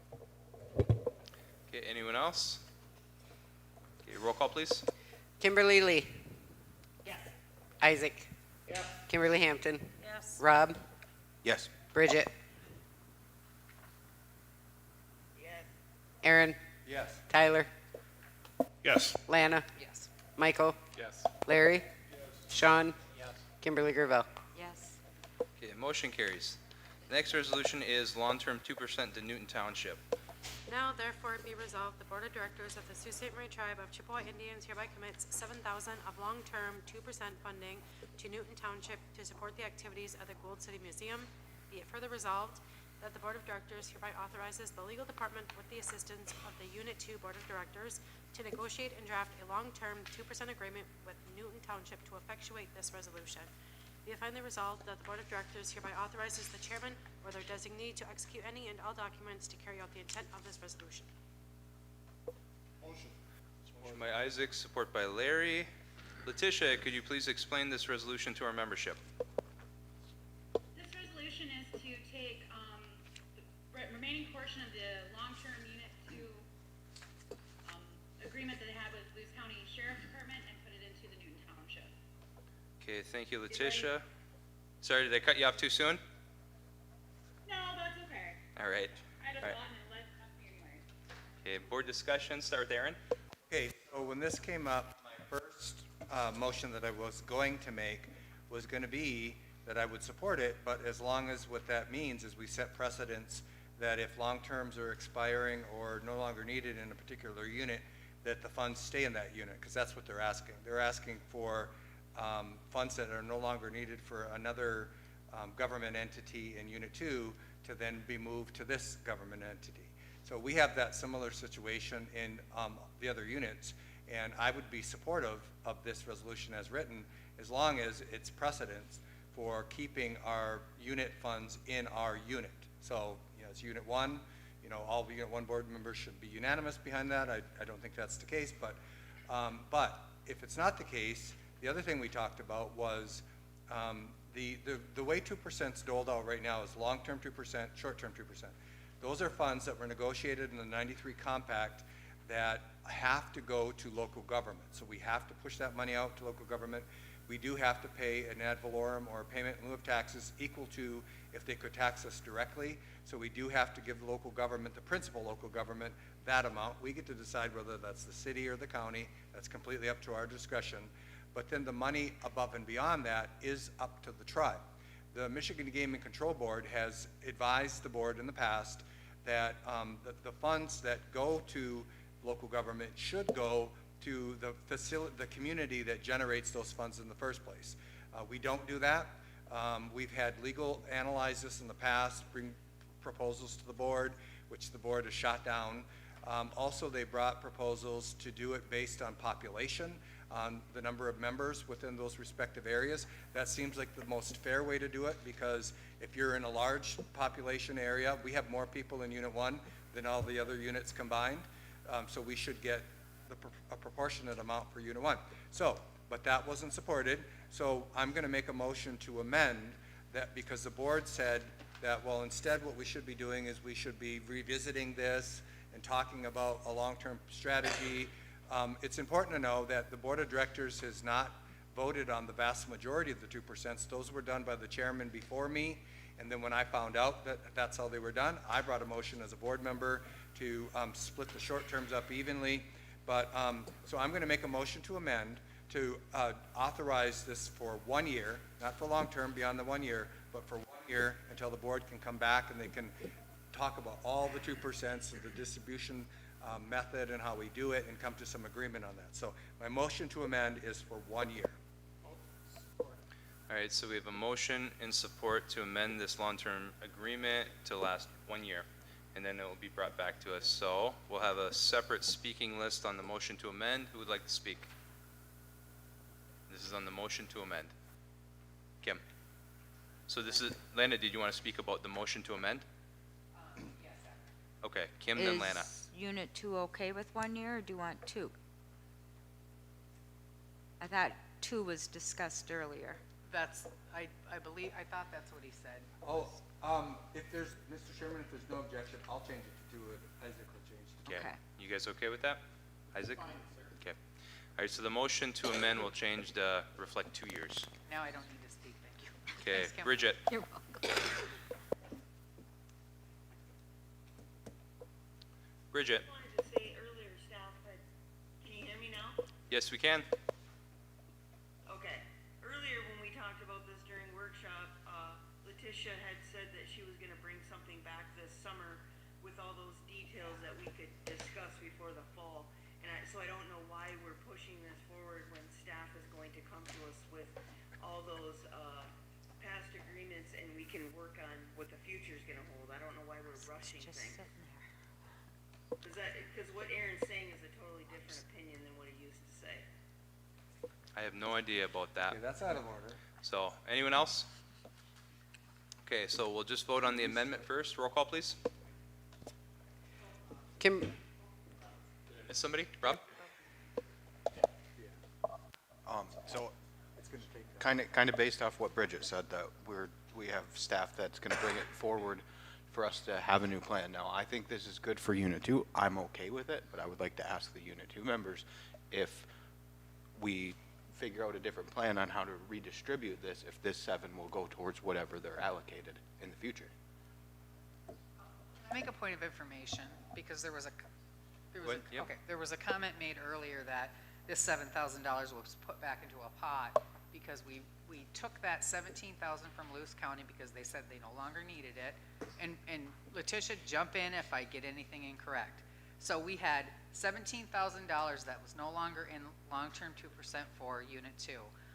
We were approached, along with Unit 1, we gave $10,000 to Red Yard School for their pool. So we put that first $10,000 into Red Yard Pool for long-term agreement that had, including Unit 1, that had no timeline, that had no nothing, that just went in there, whatever they're giving and we're giving. I think it's $20,000. So then that $7,000 remaining from Unit 2, this board of directors, because we can talk about the past board for the last 30 years, this board right here left that other $7,000 into the short term of 2% for Unit 2. So that was never put into a pot for us to, it was always the understanding, and when we discussed it, I don't know if you were there, Aaron, but when we discussed it, it was coming forward that we would find another place for the remaining $7,000. We did just that in this resolution. I am fine with the 2 years, but I just wanted to make that point that this was never just put back into a pot that we wouldn't have gotten. I appreciate you two asking that question, and I appreciate Austin today saying that it should be the workshop altogether in the big totality, because this should be just what it is. We said the $7,000 was still remaining. We denied any short-term 2% for them on their one project because we counted on getting this long-term for them. We've given short-term every time they've asked. It's a good project in Gold City. I did want to say that earlier. You guys should go to that museum. It's quite unique. So I wanted to say all those things. And I do think that if we're going to set a precedence for Unit 2, though, for the 2-year, it should be, and that's, you guys are setting a precedence, that's 2 years for everything. So, I mean, I don't know why we're going to have that discussion and include that in just in this one. I'll refrain from any other comment about that, but if we're going to go that route, we're going to go that route ongoing. Please don't just do it for this one because it's Unit 2. So, but I do appreciate you two. So a couple things, I mean. still had the floor.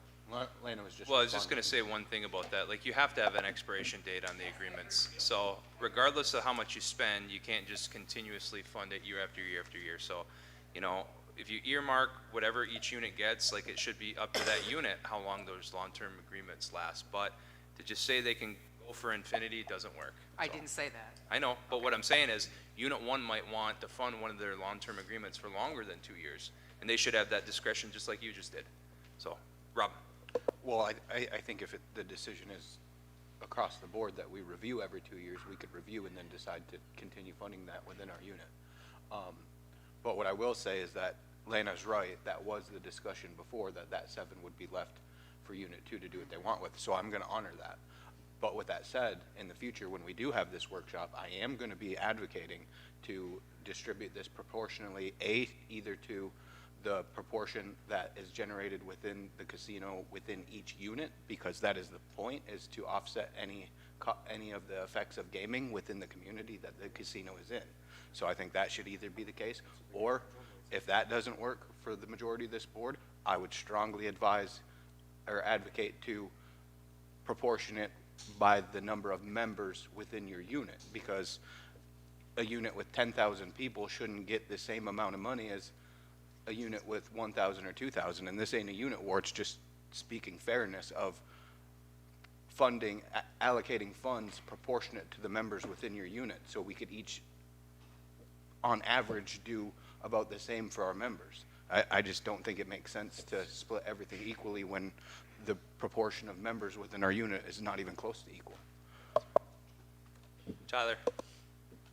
So all the decisions that I make and that we should be making should be right for the tribe as a whole to make us as sound and sustainable as possible. And saying that because the Sioux makes more money, that the Sioux should get more money for their district is kind of absurd, noting that like we have focused on the idea that our flagship casino should be the first and largest investment in our tribe to bring back to good health and to repair the infrastructure and to create the economy revolving around that, as opposed to St. Ignace or Hessel or Manistee or Christmas. And we all made those sacrifices knowing that this is how things are being done in the tribe, is distributions equally as possible for the benefit of the tribe as a whole. So we need to go back to that and consider, like, if you guys don't want to make it a unit war, maybe we shouldn't be talking that way right now, noting that, like, we did make significant investments over the past couple of years in the Sault Ste. Marie.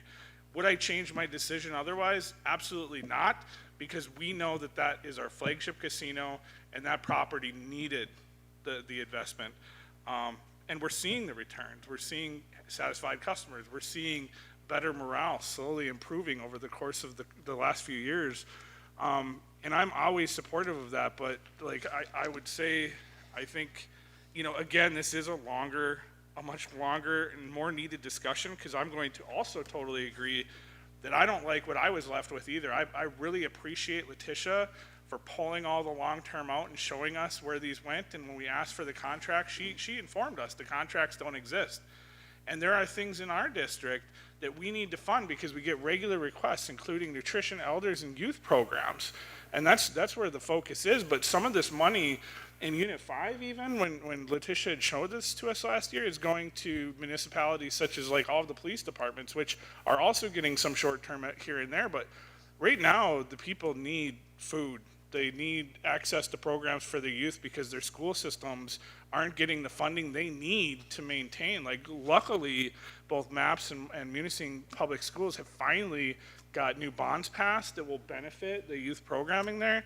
But they still need sustainable fund. They still need assistance and supplemental funding along the way. And our elder programs, the same thing: transportation, access to nutrition, access to services. Like, that's throughout our tribe, and we should really look at a long-term plan about working with our local governments and our municipalities. And those are the types of things, like, I understand that each board member has an agreement, but we also shouldn't be moving into somebody's previous agreements either. And like I said, I'm happy that Letitia highlighted these. It's unfortunate that Lana and Kim Lee's resolution is the one that started this huge discussion, because I'm pretty sure this is going to pass pretty easily anyway. But for me, for instance, since there's only one over here, I don't think agreements should last more than 4 years. So if somebody comes in after me or I come in after somebody else, I shouldn't inherit whatever promises they made. Not that they're a bad thing, not that they're bad things, but like when you have these endless agreements and the tribe is just blindly paying out dollars of an agreement that happened 20 years ago and nobody has addressed since then, it's pretty wild, and it does need to get addressed as a whole. And we absolutely do need to focus on coming towards an agreement at the table with a solution that works equitably for everybody. But also noting, like, other board members, other regions have made sacrifices to make sure that the Sioux is fully invested in before we move on to those other properties, so we can have that strength in our economy and our flagship casino in the Kuwait. And like I said, I wouldn't change, even if you guys stripped everything away, I wouldn't change my decision on that, because it was the right thing to do, is take care of that casino. Investing in our infrastructure is investing in our people, and it's always the right thing to do.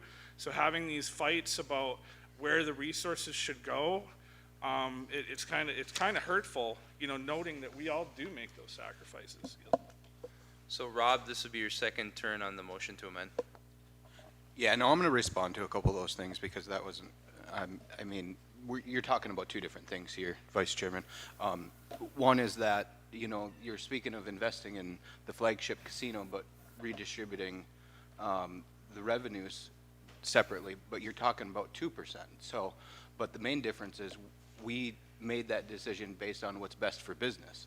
And we know that the Sioux Casino is the highest profiting casino. So that's why we made that decision. So when we profit, 98% of that we decide as a board as a whole, and that is how we distribute the 98%. The 2% though is totally different. That is specifically to offset the cost of gaming within a community. That is why I would advocate for that 2% to be distributed based on the proportion of the gaming within that facility. So you made a good point. The reason that Unit 1's casino was invested in most is because it makes the most money, which also means the most gaming occurs there, which means that it has the most effect on the community. So I would still stand by my motion, but the other 98%, and when you talk about sacrifices to help other unit, I mean, you could look around at how much this unit has been benefited from the sacrifice of the other units. I think all units need to be strong, but what you're talking about is two different things. You're talking about 98% of what we do with our net revenues, and I think this board is all on the same page that we do what's best for the tribe as a whole, but 2% is completely different. 2% is to offset the gaming within a community that gaming happens. So to redistribute that unequally in proportion to the gaming within each of those communities is wrong in my opinion. I think it should be proportion to the amount of gaming that happens within the communities. That's what the point of the 2% is. So before we move any further, I'd like to remind the board that we're on a motion to amend to cap this agreement for 2 years. So are there any more comments regarding that? Okay, so let's roll call the amendment then. Yeah. To the 2 years. Kimberly Hampton.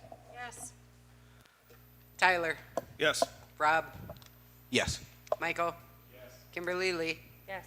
Isaac. Yes. Lana. Yes. Larry. Yes. Bridget. No. Kimberly Gravel. Yes. Aaron. Yes. Sean. Yes. Okay, motion carries on the motion to amend. It brings us back down to the regular resolution. Any more comments? Any more questions? Okay, hearing none, roll call please. Aaron. Yes. Bridget. Yes. Kimberly Lee. Yes. Sean. Yes. Larry. Yes. Tyler. Yes. Kimberly Hampton. Yes. Michael. Yes. Kimberly Gravel. Yes. Isaac. Yes. Rob. Yes. Lana. Yes. Okay, motion carries. Thank you. Next resolution, federal clearance requirements for STI. Be it resolved that officials of the Sault Ste. Marie Tribe of Chippewa Indians as the ultimate tier entity and any intermediate tier entities between the tribe and STSS shall not require and shall not have access to classified federal information in the custody of STSS or any cleared subsidiary or affiliated entity performing classified work. Be it further resolved that STSS hereby acknowledges the execution of this exclusion resolution by the Sault Ste. Marie Tribe of Chippewa Indians, whereby the tribe, tribal officials acting in their tribal capacities, and intermediate excluded entities shall not require and shall not have access to classified information, and that this action will not adversely affect the safeguarding of classified information or the performance of classified contracts. Be it further resolved that these actions of the Tribal Board of Directors are taken for the purpose of excluding the tribe and tribal officials from access to classified information and exempting the tribe from the requirement to obtain a facility security clearance under the National National Industrial Security Program Operating Manual, while preserving the separation between tribal governance functions and classified contract operations. Be it further resolved that the Tribal Board of Directors authorizes the chairman to execute any documents necessary to effectuate this resolution. Motion by Isaac. Support by? Sean. Okay, support by Sean. And Rachel, if you're online, could you explain this resolution to our members, please? Yes, good evening all. Apologies I'm not able to join on video just now, but the purpose of this resolution is to exclude the tribe from access to any national security cleared information that Sioux Tribe Incorporated subsidiary company might receive while executing a Navy contract that was recently awarded to Sioux Tribe Incorporated subsidiary, Sioux Tribe Solution Services. And this also authorizes Chairman Lowe's to sign and witness a standard form that certifies that there's no foreign control of the tribe, that the tribe has no foreign influence from other countries. And this is necessary to ensure that Sioux Tribe Incorporated and our subsidiary can fully perform secret clearance level work for the federal government without requiring the tribe or tribal board members to receive national security clearances that would be otherwise required. It doesn't limit any access to business information or in any way impinge upon the requirements of the Sioux Tribe Incorporated charter or limit any business information. It simply provides a level of protection for that cleared national security information that the Navy wants to make sure that we protect for them while executing a recent award. Okay, thank you, Rachel. So in short, Sioux Tribe Inc. wants to do some classified work for the Navy. We need to pass this resolution so we can get federal clearance for you guys to do that work, correct? Yes, sir. All right, Tyler, then Aaron. Yeah. Or Tyler, then Isaac, sorry. Yeah, It's hard to see you guys from over there. I just wanted to follow this up with, I know we can't disclose a whole lot of additional information, but this just speaks to the turnaround and success you've done with Sioux Tribe Incorporated. We're very, very appreciative of the hard work you've done, and a large contract like this, of this magnitude that our tribe's involved in, even on a side note, and having to pass this resolution is a really big deal for the tribe and for your work in Sioux Tribe Inc. Thank you so much. Isaac? Well, I just want to commend you with you and your staff. When I got on the board, we had to restructure our enterprises, our gaming operations, our health operations, and STI. And you know what? In all facets of it, I think it's functioning, and your company itself, Sioux Tribe Inc., looks phenomenal. So I want to just thank you and your team. Appreciate it. Okay, anyone else? Lana? Yeah, Rachel, and you were here before this last board got on the board. You were there for all those changes. So I do appreciate your work before and now. But I had asked the question this afternoon, and I think Ryan was out of the room. So we don't have an IRS with this. I know there's no funding with it, but we usually have a legal sign-off on it. Is there any comments that you want to make? Because, we have, as it shows tonight, we have made mistakes in the past on what we can and can't do by rescinding resolutions. So is this clearly able and signed off by legal that the language is fine and you don't have any concerns, or you didn't get to comment on it this afternoon? Yeah, I apologize. We had an urgent matter. I had to step out and take a phone call. But legal has vetted this. We have no concerns. I believe I alerted Lana, but I didn't have a chance to alert the board. I will get an RIS for the file together, and I will sign off on it. But we have looked at this, and I have been in communication with Rachel as she was preparing this, and there's no concerns. Good, and I had no doubt when Rachel brought it, but I do like to hear you say that. Yes. Okay, thank you. Anyone else? All right, roll call, please. Isaac? Yes. Larry? Yes. Tyler? Yes. Kimberly Gravel? Yes. Lana? Yes. Bridget? Yes. Aaron? Yes. Kimberly Hampton, Yes. Sean, Yes. Rob, Yes. Kimberly Lee, Yes. Michael. Okay, motion carries. The next resolution is accept resignation of appellate judge. Now therefore be resolved that the Sault Ste. Marie Tribe of Chippewa Indians Board of Directors hereby accepts the resignation of the appellate judge effective immediately. Motion to amend. So we have to have a motion to get on the I'll floor? se- Can you motion. make the motion, the initial motion? All right, so the initial motion is made by Kim Gravel, seconded by Kim Hampton. With that, I'd like to entertain a motion to change the effective date of this resignation to June 5th. That's the preferred date by the judge who's resigning. Motion. All right, so Second. we have a motion from that, supported by who? Lana. All right, supported by Lana. So is there any discussion on the motion to amend? Okay, hearing no discussion on the motion to amend, all those in support signify by saying aye. Aye. Those opposed? Those abstaining? Okay, motion carries. That brings us back to the original resolution, which has been successfully amended. Any discussion? Okay, so I'll say one thing. So our appellate judge isn't just one person, it's a panel of judges. Ryan, how many judges sit there? 5. Okay, so we have 5 judges, one person's resigning, so the board has appointed reserve judges in the past, and we have one on standby right now that I believe that we appointed a couple years ago. So when Ms. Byron's resignation becomes effective on June 5th, that reserve appellate judge will become active at that point, and then we will seek applications for a full-time judge. So we have an appellate court, so it hasn't been abolished or anything like that. And in a typical year, our appellate court hears on average 1 case a year. Is that correct, Ryan? That's what the court had indicated to the board a couple weeks ago, yes. Okay, so things aren't apocalyptic like the internet sometimes makes it out to be. All right, so with that, we will do roll call, please. Tyler, Yes. Sean, Yes. Kimberly Gravel, Yes. Lana, Yes. Isaac, No. Larry, Yes. Kimberly Lee, Yes. Rob, No. Aaron, Abstain. Michael, Yes. Bridget, Yes. Kimberly Hampton. Yes. All right, motion carries, thank you.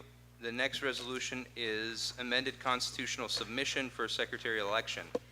Now therefore be resolved that the Board of Directors hereby requests the Secretary of the Interior to call a secretarial election to present the proposed and attached amendments to the Constitution of the Sault Ste. Marie Tribe of Chippewa Indians in accordance with Article 10 of the Constitution and 25 CFR Part 81. Be it further resolved that this resolution and the attached copy of the proposed amendments shall be sent to the Secretary of the Interior within 30 days of enactment of this resolution. I'll support. Okay, so we have a motion by who? Isaac. Okay, a motion by Isaac, supported by Kim Hampton. Which of the sponsors would like to speak first? Rob? So at our last meeting, I requested this be placed on the agenda. I'll keep it brief here because I'm sure it's going to spark some discussion. So I think it was 21 years ago in 2005, there was a vote by the board to commence a constitutional committee. And within their recommendations was a separation of powers. Since then, that has been the #1 thing our members have been asking for. At our meeting last year in Lansing, I made a motion to conduct a membership survey to determine by the members what form of government they would want, a 1, 2, or 3 branch government. It was very clear that our members want and expect a 3-branch government from this board. I think 21 years is long enough. I think it's time. And I'd like to point out that, you know, some of the recent occurrences within our tribe that, you know, our members aren't comfortable with is that this board has no check or balance whatsoever.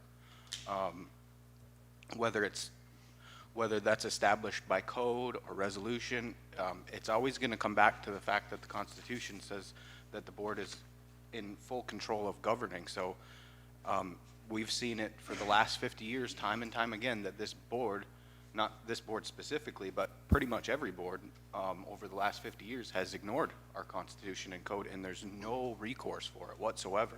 When the board oversees the court and is in charge of voting removal petitions forward, there's literally nothing that the members could do.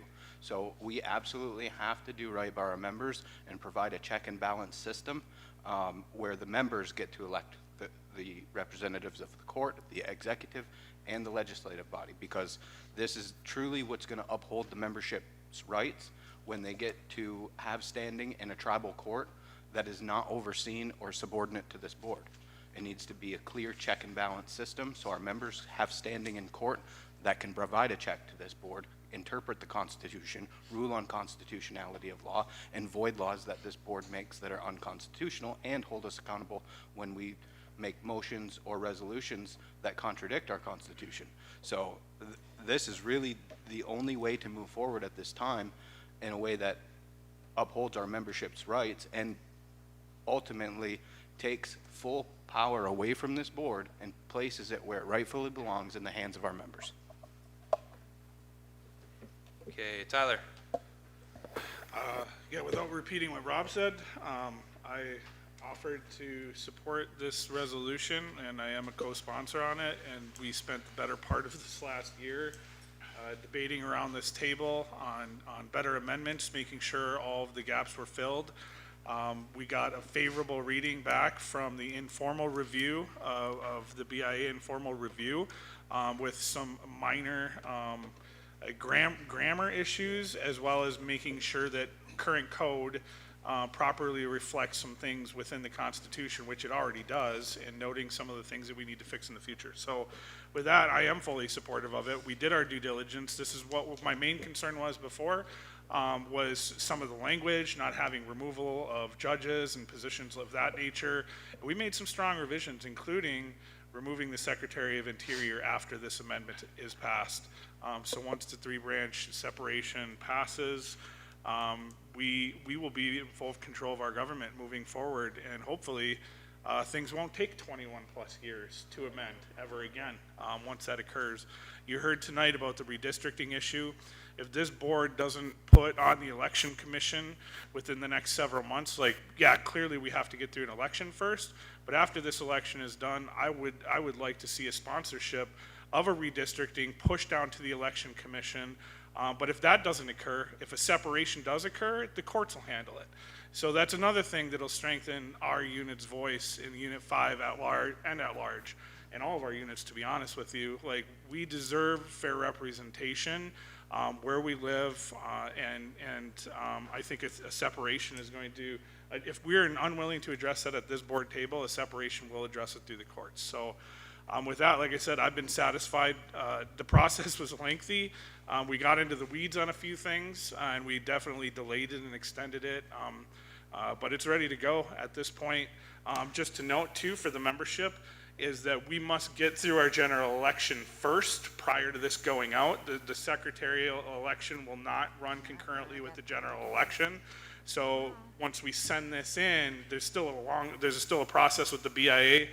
But just so you know, just so the membership that is watching is aware, there will be a delay in this if this passes tonight, but it will be coming if it passes. Like, separation is coming, right? Yep. Aaron. So, all right, so I'm going to try to keep this upbeat and positive because I want to be on the right side of history. This is something that I've pushed since I first got elected in 1996. So I don't know if it's a blessing or a curse, but I entered public office with already having had a master's in public administration. I got that degree here at Northern Michigan University. And that's a degree that teaches you about how government should operate.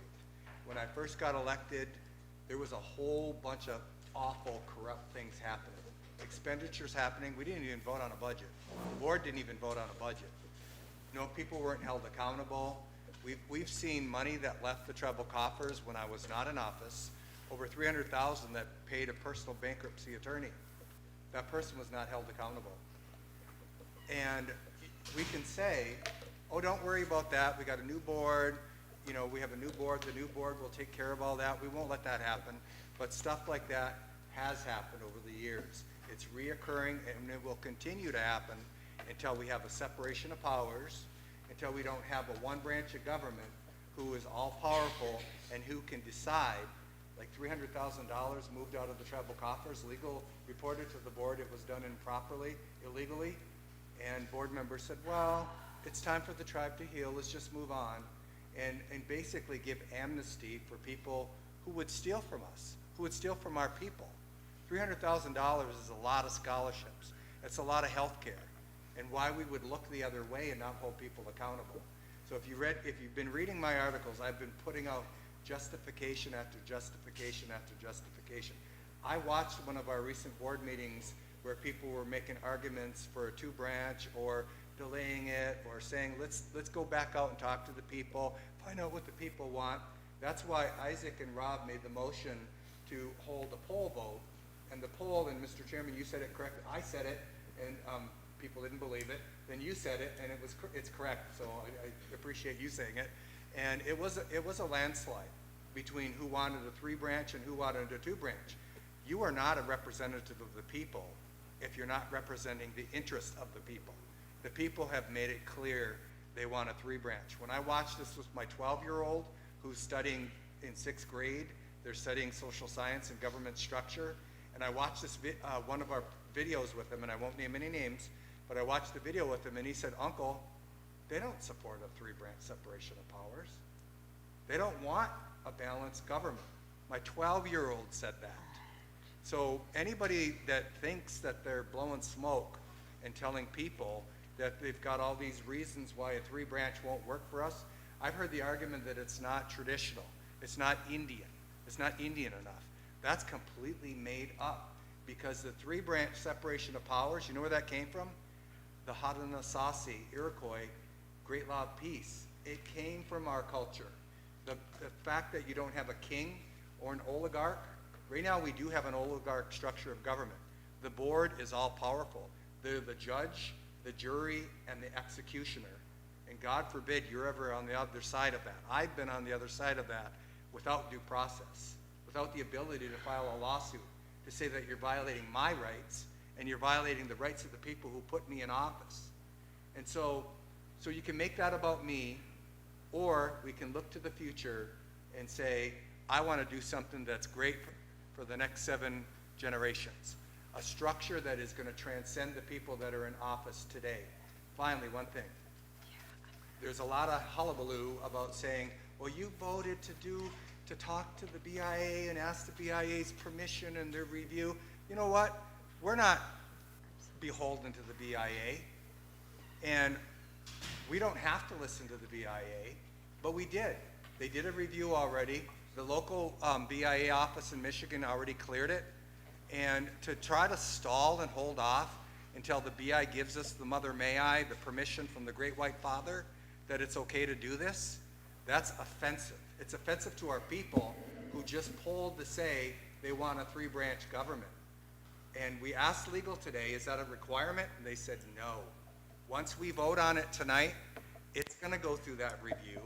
And if the BIA at the Department of Interior says we need to make amendments, then we'll have to come back and make amendments. So right now there is no good reason to vote no, only excuses. Thank you. Lana.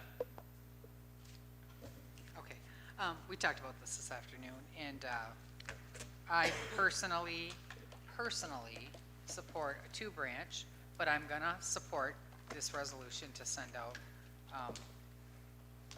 for technical review and for the secretarial election, because I too, I'm not gonna go down a big rabbit hole, but I too know that we need change. I do, and I said I would support this going out, and I'm going to, and as I did every other time. I do want to state, though, that in this history-making resolution, we don't have anything attached as it says it's attached. And we did talk about that with Ryan this afternoon, and to date, the document that we are passing for the secretarial election is online right now. So that's the document that we are passing, because we don't have anything attached with this document. I know you guys been quite busy doing things, but I wanted to make that known. So I'm sure that will be put in record with this resolution, and then with the discussion that we have today, and I agree we should not have to ask the BIA to do anything except the technical review. And when the technical review comes back, we will have that discussion. If there's any technical issues or things that are glaring, we will have that discussion.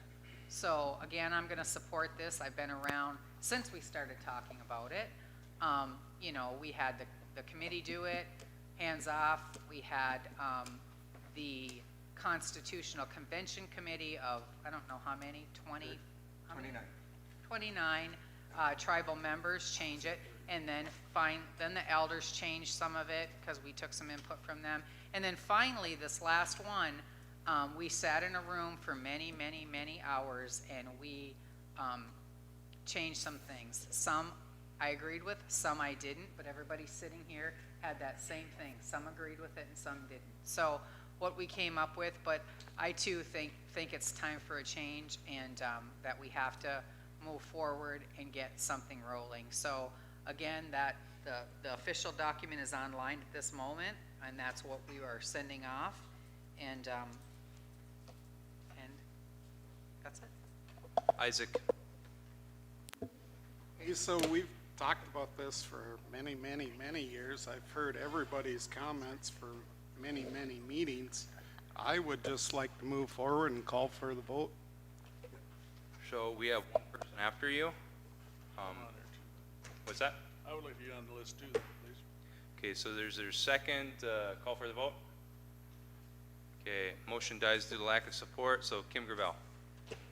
Okay, I believe in the two branch too, and I shouldn't be talked down to because that's my prerogative, but I have never said I would not send this out for vote. But if you don't support it at this table, a three branch, then you're not supporting sending it out, and that's how it's being made to sound. And it's not. We've all agreed this is going out. But we also have a resolution that set timelines for when we were going to do this. So do we have to rescind that before we do this resolution? So regarding that timeline, it gave us the option to initiate what we're doing right Right, it now, gave or us to wait for the dates. BIA regional office through Bemidji to give us their But we- corrections. So we've reached that date. But so we haven't got their corrections I from know. Bemidji, so. I know it. So would we have to rescind the resolution, or just this amendment take care of it, Ryan? replaces it. You don't have to rescind that resolution. If you pass this one tonight, this one will supersede your previous That one? resolution, and that is fine. Okay. Well, that was my hang-up today, was we had a resolution with deadlines and dates, and we were gonna follow that, then all of a sudden, we gotta send it out tonight, today, tomorrow, whenever it happens. If this passes, so, and I'm sure it's going to. All right, Larry. I'd like to make a motion to amend the constitutional document. Have 8 votes instead of 9 votes to overturn the veto of the executive branch. Second. Okay, so we have a motion and support to amend this to basically water down the check and balance of the executive branch to the legislative from 9 to 8. So have a separate discussion on this. Anyone want to speak? Rob? I mean, you pretty much just said it. It's to water down the check and balance on this board. I'd view that as the board's last-ditch effort to retain power that the membership does not want us to have. The membership was clear. It wants a three-branch government, and a three-branch government is built off the foundation that there's 2 separate checks to this board. So if you have something that passes by a simple majority, that could be 7-5, you only need 1 more to overturn the check on this board. I mean, it's no different than the board impeding on the court. I mean, if we retain power to oversee the court and to impede on the court, then that violates what our membership told us on the survey. That's exactly what this is doing. It's the board saying in the last hour, hey, we want to retain more of the power that our members do not want us to have. They would not, our members are smart enough to know what a three-branch is. You know, and I take something like this as an insult on our members' intelligence, to be honest with you, because they voted in favor of a three-branch government, which means they want 2 separate checks on this board. So, I mean, vote. You guys can vote how you want, but I think that's how the membership's going to see it as well. you know, they'll see through this, that it's a last-ditch effort by this board to retain more power. I already said it. So we have hold on a second, we have workshopped this for an entire year. We have gone through this large document, piece by piece, line by line, and I'm sorry, but that's what I recognize it as well. So we're talking about changing one of the checks and balances of one branch to another, probably about 10, 15 minutes before we vote on it, and that's what we're talking about. So I hear that you object, but I agree with Rob, I see it for what it is. Can I have the floor, So, Austin? next up would be Kim Lee. Well, I haven't said much about this, and I've gotten a lot of slack online for it. Because I stated multiple times, in writing, that wasn't good enough, that I supported a 2 or 3 branch government, depending on how it was put out there, months ago. One of our most respected advisors stood in front of us when we were talking about this, and he looked at us and said, "Be careful.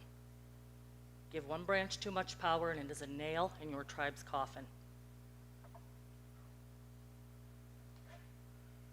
Threw my hands up a little bit, took a step back, because I listened. Not sure who else heard that, but we were all listening.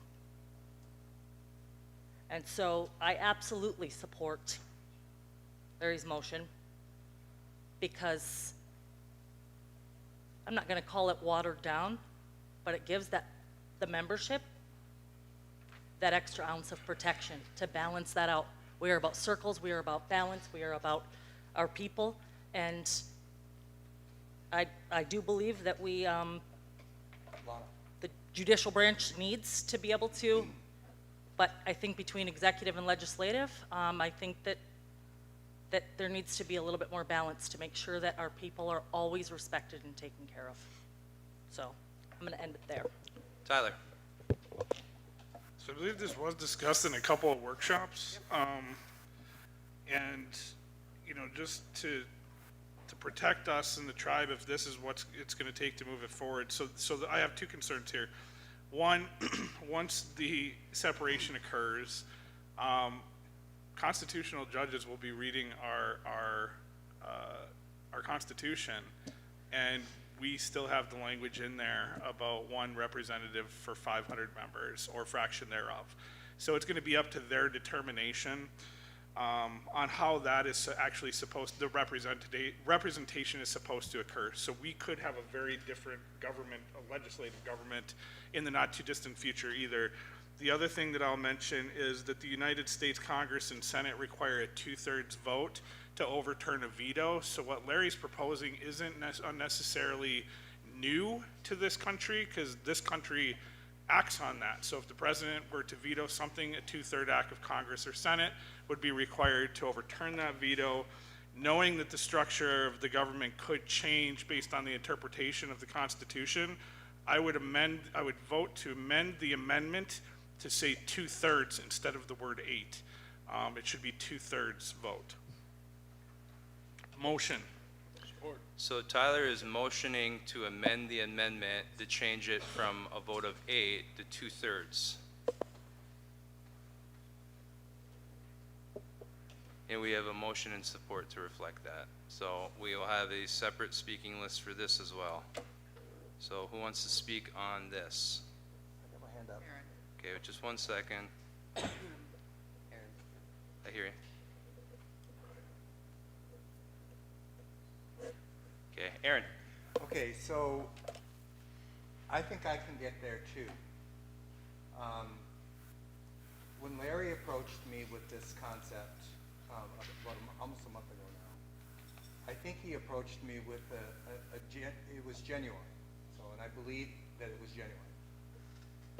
But I also want to say this attempt to paint this picture like this new constitution's vesting the chairperson with some kingdom-type greedy authority that's going to be unbalanced, I think it's wrong. I think it's unfair. And the reason why I'm supporting a 3-branch separation of powers, and I have a unique perspective, because I was on the board when we had a chairperson that made decisions without talking to the board, made expenditures. Most of those 2% that you're all trying to protect, you never had anything to say about it. That was decided by one man. But even though we had a chairperson that was really not much more than a dictator at the time, my role as a board member at the table was respectful. I didn't roll my eyes when the chairman was speaking. I didn't go out and have lunch and make secret plans that we never brought up before and get a coalition to come to the table and make different decisions than what we talked about. And I experienced that as chairperson, and whether you like me or not, and I know there's people that hate me. I know there's people that hate me with a passion, but I was elected by the people of the tribe. So whether you like me or not is irrelevant. Whether you like Austin or not is irrelevant. The type of relationship that the board had with me as chairman, I've seen those exact same things with our current chairperson. With their eye rolling, with their gahoffs and disgust, with trying to call the chairman out of Objection, order. can we stick to the topic? I do, and I have. Aaron has the floor, just let him finish, you guys. He can speak It's 4 twice. years later, you objected to me at the very first meeting and you didn't have cause. So stop. He has the floor, please let him floor. finish. Can he speak that way to her? What is- Yes, I have the floor. Excuse me, stop for a second. So, last I checked, I'm elected by every single person that's registered to vote in our tribe. I'm making a ruling, let him finish. Okay, so there is an example. When we're at this board table, we're elected by the people to represent the interests of the people who elect me. That's right. And you don't have to like it. You can object all you want. But if I'm in order, you're out of order. It's disorderly. It's not appropriate.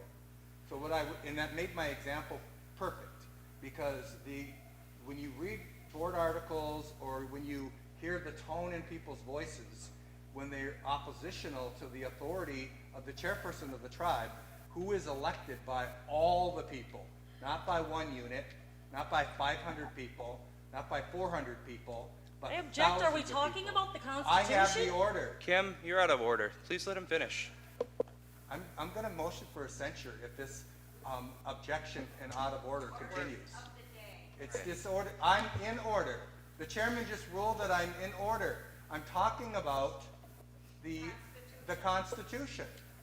And so whether you like the separation of powers or you want to try to strategize to diminish that authority, I can get there. I can agree from 9 to 8. I can agree to that because, like Tyler made the argument that it is consistent with what we do at the federal government. And so if a faction of the legislature can come together and start playing games and try to diminish the authority of the chairperson, try to withhold the funding. One of the proposals in the draft constitution was to cut the board's salary if they don't approve a budget, because those games will be played. So I am bringing that back. As soon as we take out the secretary, I'm bringing back that. I'm bringing back the reapportionment, because the people that talked today, they hit the nail on the head. This Unit 5 was gerrymandered to benefit an old board member from a different era. And it put at disadvantage Unit 4 and Unit 5. And this board was not willing to discuss the reapportionment that the Constitutional Committee proposed. What they proposed was splitting Unit 4 and 5 up just below Gwyn. I think Ishpeming was included, would be Unit 5. There'd be 2 board members in Unit 5. There'd be 2 in Unit 4. And the board wasn't even willing to discuss that. And you can hear from the people, they want it. So what are we doing if we're elected officials and we're not willing to represent the interests of the people who put us here? So finally, this poll vote said what people want. So let's just vote on it. Why do we got to play games? But I will vote in favor, because I do think Larry was genuine when he proposed it. I'm not going to say that about everybody, but I do think he was genuine when he proposed it. Thank you. Okay, let's see here. So I don't think I have anyone on this new speaking list. So right now we're on a motion to amend the amendment. So who wants to speak on the motion to amend the amendment? Okay, then I will then. So 2/3 of a board of 12 equals 8. So all they did is add a fraction to it. So if you have a full-strength board of 12 people here, it takes a simple majority to pass a resolution, which is 7. So in a branch with, or in a government with 3 branches with checks and balances, you obviously have to have checks and balances over each branch. So each branch is supposed to be separate but equal. So the executive branch over the legislative branch is that veto. However, if you only need one more board member than what was required for the simple majority to pass that resolution, it's not really a veto. It's not really a veto. If it takes 7 people to pass a resolution, but if it just takes one more person, 8, to overturn it, is that truly a separate but equal branch of government? Would we tolerate if that happened to the court, if we had a motion to amend the constitutional amendment so the court couldn't review the constitutionality of board resolutions? Because that's what's going on here. So we might be able to call it a 3-branch government, but if you water down all the checks and balances, it's really not. It's a 2, which no one wants. And to read your quote back to you, Kim, give one branch too much power, it will be the nail in your tribal coffin. I think that branch is right here that I'm a part of right now. So if I had a veto, I would have vetoed the JLJ agreement, and you wouldn't have had an agreement to waive sovereign immunity and try to build a casino on property that you don't even have in trust. I mean, I can list a whole lot of other examples as well. And you know, at the end of the day, the membership wants that check and balance over the board. They want the court to oversee the board, and they want an executive to say, that's not quite a very good idea. If you I'm going want to to correct you, overturn that was this- not my quote, Okay, well, you're the one that gave it to us, and I stand by it. because This- you weren't listening to hear it the first time. I wrote it down, Kim. So anyways, there's a whole bunch of decisions that could be vetoed, plain and simple. A lot of very costly financial decisions, and if it just takes one more board member to override that veto, you really don't have a veto the way this place clicks up. So I don't expect this to not pass, because at the end of the day, we've been talking about this for 21 years. So the board of directors passed the resolution to begin this process in 2005, 21 years ago. So it hasn't passed because, number one, the cost, and number two, it's difficult to hand off power to a different branch of government, plain and simple. So, you know, like I said, like, we're doing this the day that we're voting on this resolution. And this doesn't feel like a separate but equal branch of government. It really doesn't, so. Hey, Mr. Chairman? Yep. Can I ask Ryan just one quick question? Well, I have a quick question for him first. So, that constitutional committee, Ryan, did they recommend 8 or 9 to overturn a veto? They recommended the 3/4 of tribal council, Which is greater than 2/3, which if you have a board of 12 people, how many is that? it'd be 9 votes. That'd be 9 votes. So all those elders that were part of that original committee that worked year after year on this document, that's what they recommended, a vote of 9 to overturn the veto. Plain and simple, so. All right, so I've exhausted the speakers list, and the chairman speaks last, so we'll roll call this, please. Aaron, So a yes would signify that you want to lower the threshold from 3/4, which is 9, to 2/3, which is 8. this one is actually just stating 2/3 versus 8. It's amending the amendment. Okay. No. Bridget? Yes. Kimberly Lee? Yes. Sean? No. Larry? Yes. Tyler? Yes. Kimberly Hampton? No. Michael? Yes. Kimberly Gravel? Yes. Isaac? You got some whole No. box of them right in front of you. Nope. Yeah. Rob? No. Lana? Yes.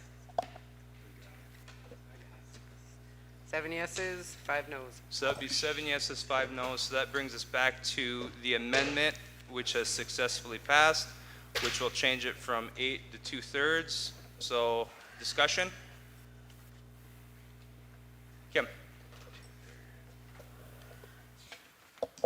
Brian, can you keep track of how many changes we've made on that constitution? How many changes we've made? Yeah. It's too many. I couldn't count them right now. It's basically you have a new constitution. It's beyond. Not the original document. It's a beyond amendment at this point. We're basically gonna vote, if this passes tonight, on a whole new constitutional document. Okay, thank you. Anyone else?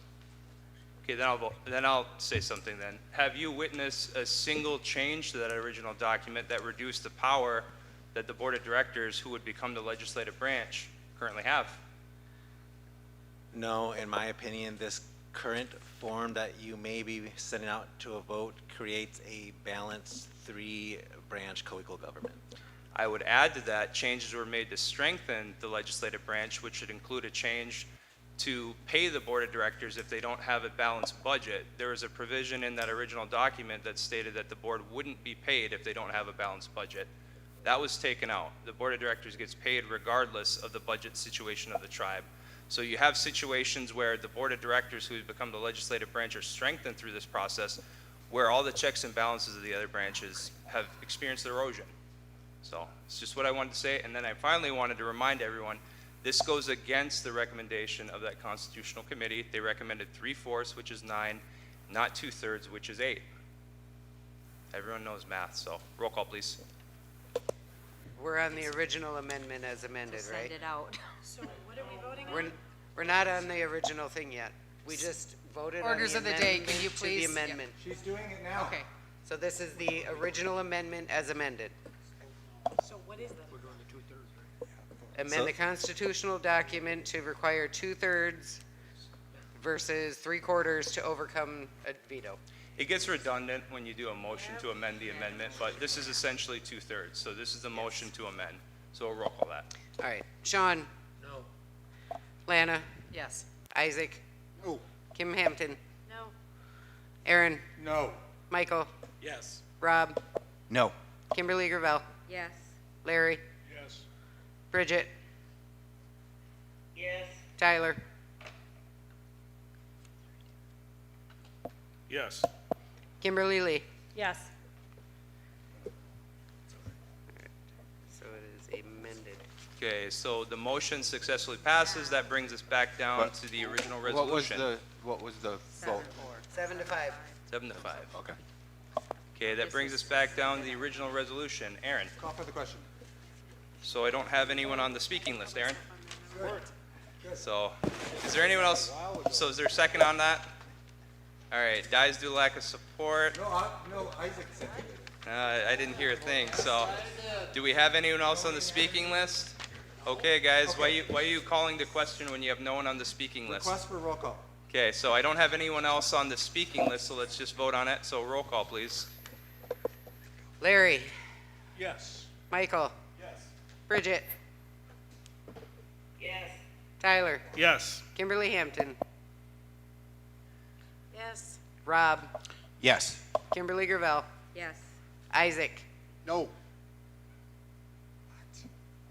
On the, sending it to the, this is the secretarial election one. Oh, yes. Sorry, I thought we were back on taking This is the power original away. motion. Yep, which one are we on? Kim Lee? Yes. Sean? Yeah. Lana? Yes. Aaron? Am I the last one to vote? You are Yes. unanimous. Oh, I'm sorry, Austin. Austin Lowe's. Yeah, I'll vote yes, motion carries, but you guys watered it down plenty. So next up on the resolution list is data centers and crypto mining. Okay, now therefore be resolved that the Board of Directors of the Sault Ste. Marie Tribe of Chippewa Indians supports the state of Michigan establishing a temporary moratorium on large-scale data center and cryptocurrency mining developments until a consultation process is established with tribes, including comprehensive environmental and cultural impact assessments on any legislation involving large-scale data centers and cryptocurrency mining. Be further resolved that the Board of Directors hereby affirms its commitment to protecting treaty rights, natural resources, and future generations. And I'll motion. Okay, motion by Kim, is there a second? All right, so we have a motion and support. So Kim, you've sponsored this. Would you like to speak first? Yes, so obviously this resolution is asking or saying that the tribe is supporting the state of Michigan to establish a temporary moratorium on the large-scale data center crypto mining until a consultation process is established with tribes, as there is none. There is a lot of proposed legislation in the state of Michigan around large-scale data centers, crypto mining. Yeah, obviously, this legislation would limit any sort of control over whether or not the projects move forward. And since there is no process for a consultation with tribes, this just is stating that we urge the state of Michigan to do so. Okay, anyone else? Okay, then let's vote. Those in support signify by saying aye. Aye. Those opposed? Those abstaining? Motion carries. Brings us to our next resolution, which is carbon capture and subsurface land use. Now, therefore, be resolved that the Board of Directors of the Sault Ste. Marie Tribe of Chippewa Indians hereby establishes that no carbon capture, pipeline, or subsurface land use activities shall occur on tribal land without conducting environmental and cultural review and ensuring protection of treaty rights and tribal jurisdiction to be presented to the Board of Directors in open session with public comment. Be it further resolved that the Board of Directors hereby requests the State of Michigan to establish formal consultation requirements for all actions the state takes in regards to carbon capture, pipeline development, and subsurface land use to ensure prior and informed consent. Be it further resolved that this resolution is not intended to diminish the tribe's ability to approve pipelines related to utilities that would bring necessary utilities to tribal households residing on tribal land. And I'll motion. Second. Okay, motion and support there. Kim, do you want to explain this one as well?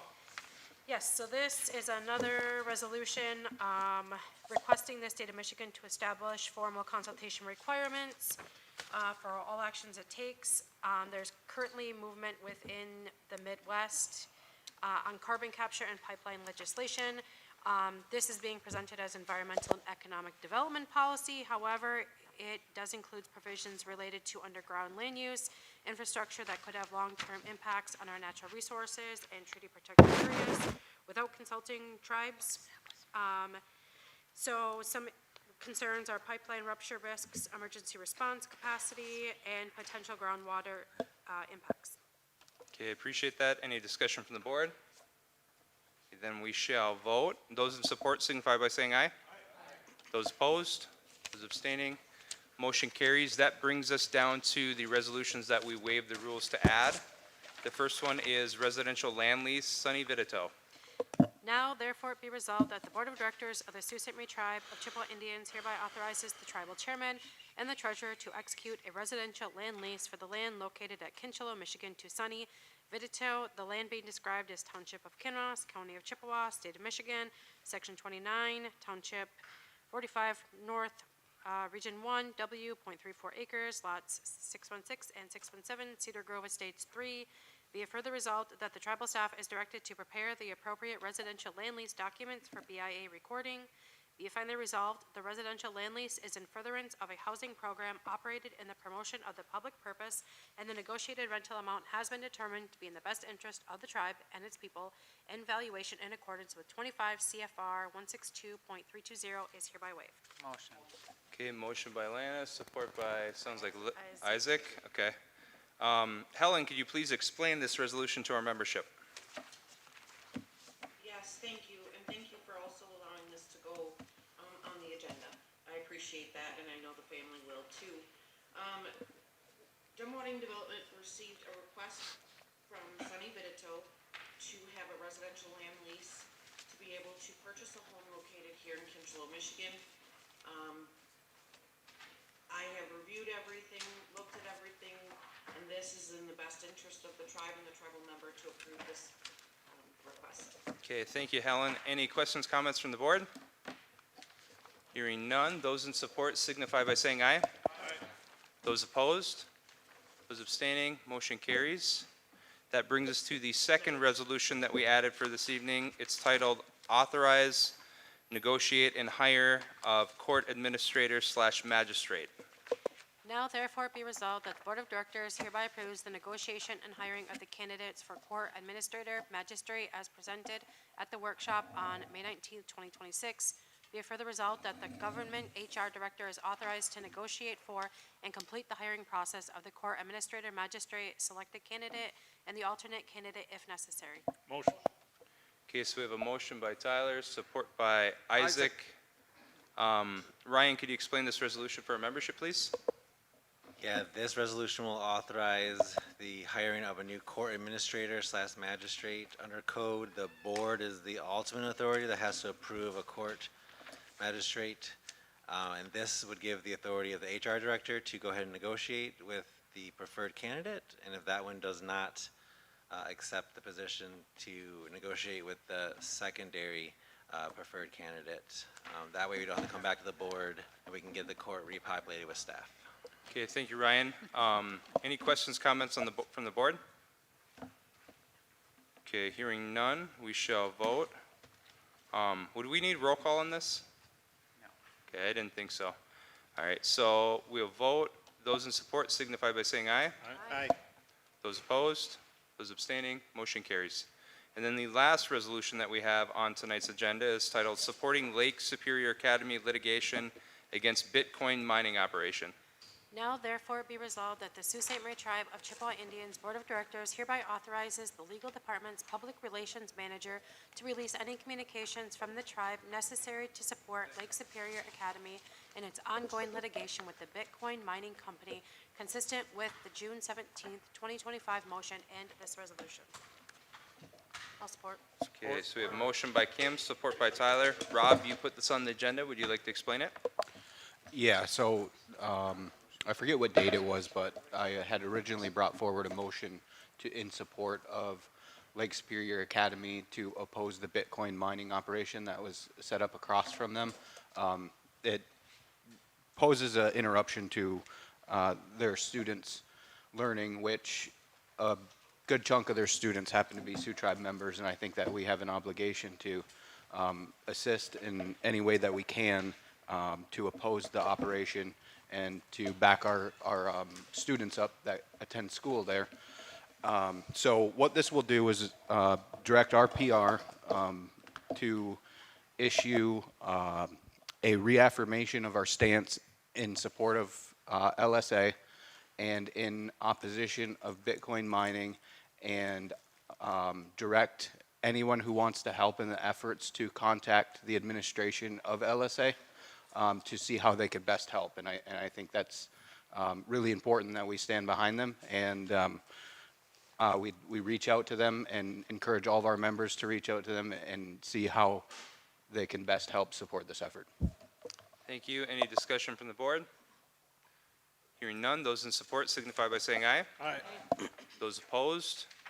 Those abstaining? Motion carries. That concludes all the resolutions that we have on tonight's agenda. That drops us down to new business. We have one item under there, board concerns. Does anyone have any?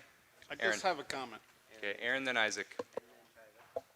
Yeah, I just wanted to say, today during lunch, I did a little touring of Marquette. I lived here when I was an undergrad in my first master's degree, that public administration. Again, I don't know if that was a blessing or a curse, but I was thinking about the elders in this community that when we didn't have the resources we have now, we didn't have a tribal center, we didn't have a health center, and how the group of people then, including Nancy Hatch, and I know some of you don't like her, but who came together as volunteers to get food for people, to put on our first powwow. I was part of the Native Americans in Marquette Incorporated, but as I was touring around and remembering everything, I was thinking just about how happy those elders would be to see what we've done here today, what we've been able to accomplish in a very short time with this facility.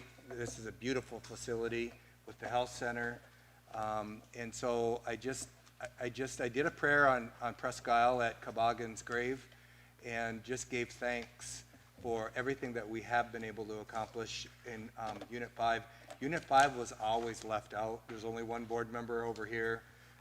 Unit 5 and 4 have to work together to keep that balance, because otherwise they get left out. They have been left out. Things that I did were undone when I left office in 2008. So I'm just grateful. So change it to a positive. I'm just grateful for everything that has happened in Unit 4 and Unit 5, especially in the last 4 years. I'm grateful. Thank you. Isaac. Yeah, so Friday night I was invited to, and I attended the recovery gala in the Sioux at the Big Bear. It was awesome. I just want to thank the staff and the people that showed up. They did an awesome job, and I really appreciate it. And the last thing is I just want to thank this fine audience. I wish we could trade some of these for the members we have in the Sioux, but.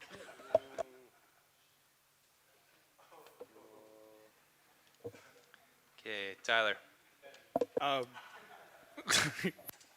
Wow. There's no wow about it. We got some nut jobs in the Sioux. Go ahead, Tyler. I agree. Unit 5 as a whole has been amazing. You know, we have a lot of progress in Munising too, and I can't wait for you guys to come up there, see our tiny homes, do some walkthroughs. We have a participant that's willing to show a walkthrough, but also the expansion we're doing in the future, the reservation there with the engineering plans. So the Unit 5 has a lot more to come. It's really exciting to have those engineering plans in the annual Indian Housing Plan. But ultimately, I want to thank everybody for coming down, for all of our community members that we're welcoming, and to really highlight the disparities with the boundaries. You know, you guys have heard it from me before, but you've seen it in people's faces now, and I think that's what needed to happen. And like I said, I hope after this general cycle is over that whoever's on the board will push for a resolution to redistrict to the election commission and have this done right once and for all, because our tribe changes and we are supposed to do an annual census. With that being said, I just hope that everybody recognizes that here in Marquette, we made history tonight. You know, whether you liked it or not, we all had disagreements in those amendments for the Constitution, even disagreements right tonight. But everybody did it what they thought was best for the tribe, and ultimately, you have an amendment, a constitutional amendment going to the Secretary of Interior with a unanimous decision of the board. It is no longer in our hands. It's up to the citizens to vote, and I hope every single citizen votes on this, has your voice heard, and we can separate this once and for all and make amendments easier in the future. So let it be known, history was made here. It was a 20-year-long battle, but it was made right here. So with that, miigwech to all of you, and thank you all for everything that you've helped accomplish, because we couldn't have done this without the agreement of everybody on this board. So yield. So without objection, meeting adjourned. All right, meeting adjourned. See you guys later.